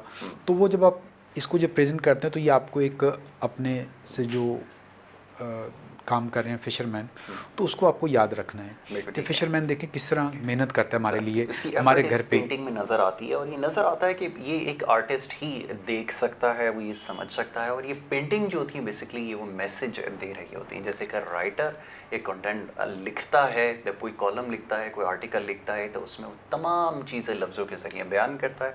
और इसी तरह जो पेंटर होता है वो रंगों के ज़रिए वो तमाम चीज़ें जो है उसमें दिखाने की कोशिश करता है। वो अक्कासी इसके अंदर नज़र आ रही है पेंटिंग। बिल्कुल, तो वही मैं कह रहा हूँ कि हर पेंटिंग के अंदर जो आर्टिस्ट है, आर्टिस्ट जो दुनिया में देख रहा होता है और जो साथ साथ दुनिया चल रही होती है, तो जो उसके इनर साइड में उदासी होती है, खुशी होती है, वो उसको पेश करता है। अब जो कैलीग्राफी आर्टिस्ट करते हैं, तो उनके एक अल्लाह मियाँ के साथ एक अटैचमेंट होती है बहुत ज़्यादा, तो वो उसी चीज़ को वो पेश कर रहे होते हैं कि जी कैलीग्राफी में और यूं सारा जो लिखते हैं, तो अल्लाह मियाँ को एक वो कर रहे। जैसे मैं देखा ना, बुखारी साहब ने बनाई है, तो इसके अंदर देखें उसने ये गोल्ड पेपर लगाया है, कलर लगाए हैं, छोटे छोटे शीशे लगाए हैं, तो वो एक अल्लाह मियाँ का जो नाम है उसको वो एक अच्छे तरीके पेश कर रहे हैं।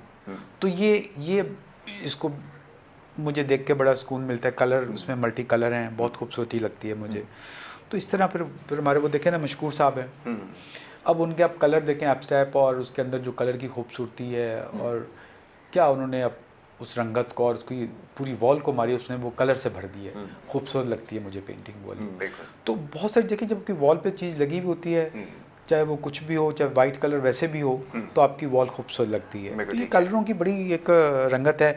आपने देखें ग्रीन पेन है, मैंने ब्लू पेन है, अंदर वाइट पेन है, तो इसकी एक जो कलर की है, तो ये कलर अल्लाह मियाँ के कलर दिए हुए हैं, इसी कलर को हम वो दिखला रहे हैं लोगों को। और इस दुनिया की जो खूबसूरती है वो रंगों से ही है, और अगर ये रंग ना हो तो बिल्कुल बेरंग हो जाएगी। तो ये जितनी भी खूबसूरती है वो रिफ्लेक्ट होती है रंगों से, और एक आर्टिस्ट जो है वो इन रंगों के इम्तिजाज से जो है वो ये तमाम चीज़ें तख्लीक करता है जो आपके सामने।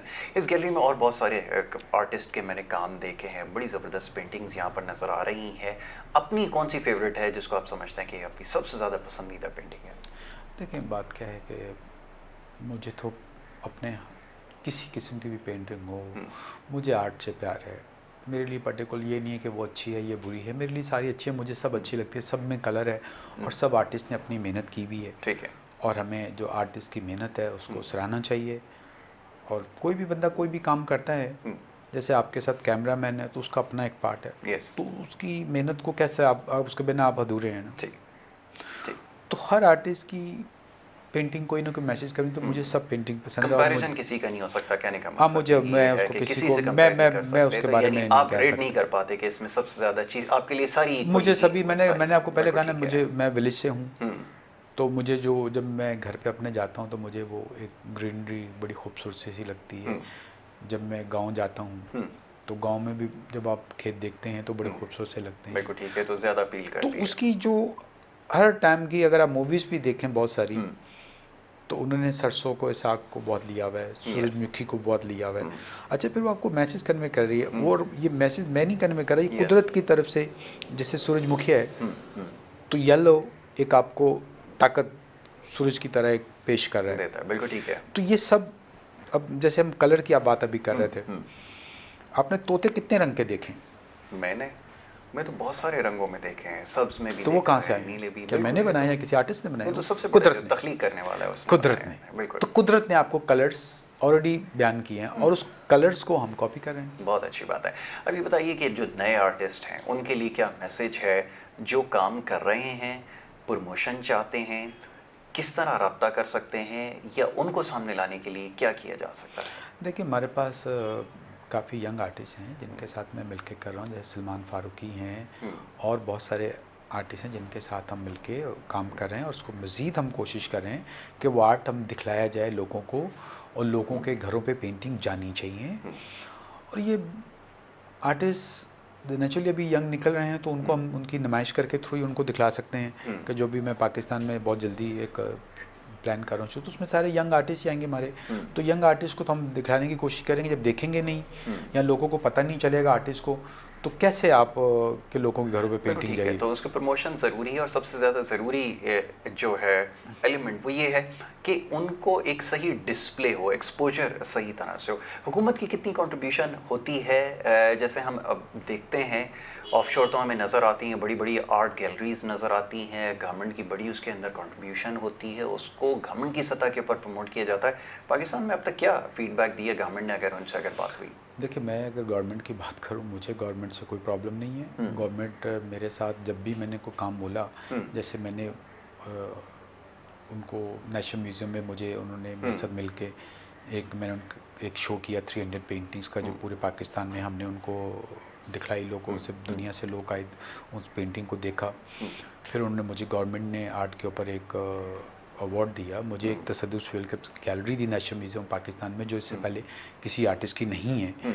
तो गवर्नमेंट की सपोर्ट तो है, लेकिन गवर्नमेंट भी उतना ही कर सकती है जितना वो अफोर्ड कर सकती है। ठीक है। नेचुरली हम लोग के पास इतनी आर्ट के लिए अभी इतनी फैसिलिटीज़ नहीं है, लेकिन अब देखें ना, जो इमरान खान साहब हैं प्राइम मिनिस्टर, वो हमारे जो कल्चर है उसको प्रमोट कर रहे हैं। यस। टूरिज्म को बहुत ज़्यादा हम ग्रीनरी के प्रमोट, ऊपर खास तौर पे हाँ, इको फ्रेंडली एनवायरनमेंट के ऊपर तो उनका वो ये सब एक ही चीज़ है, ये आर्ट का और टूरिज्म का। जब टूरिज्म आएंगे तो पेंटिंग देखेंगे और चीज़ें हमारे कल्चर को देखेंगे तो लोग खरीदेंगे। बिल्कुल ठीक है। तो उसके ऊपर हमारी गवर्नमेंट जो है ये काफ़ी काम कर रही है।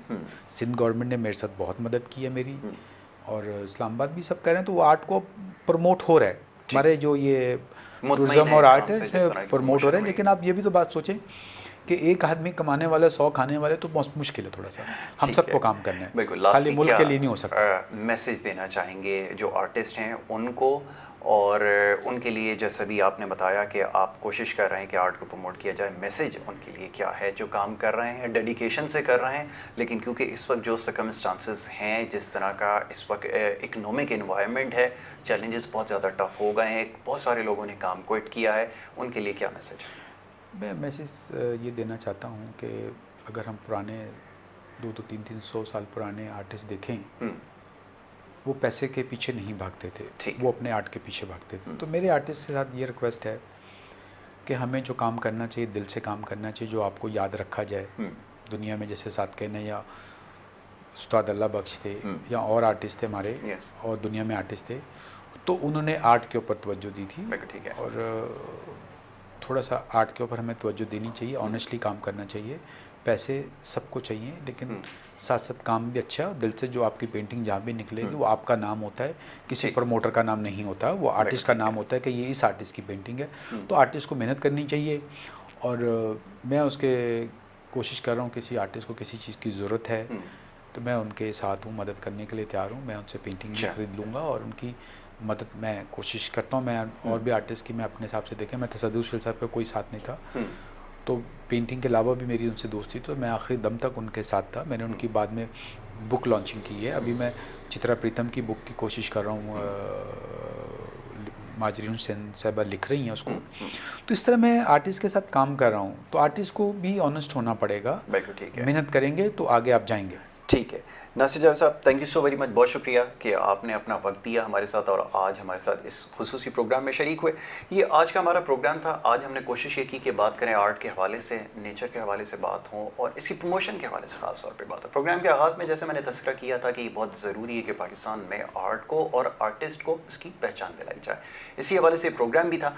और इसी तरह और बहुत सारे दीगर हजरात हैं जो कोशिश कर रहे हैं आर्ट को प्रमोट करने की, उनको भी इंशाल्लाह आपके सामने लाते रहेंगे। ये हमारा सेगमेंट था, इसको देखने का बहुत शुक्रिया और इंशाल्लाह आगे भी इस तरह के प्रोग्राम्स आपके लिए लाते रहेंगे।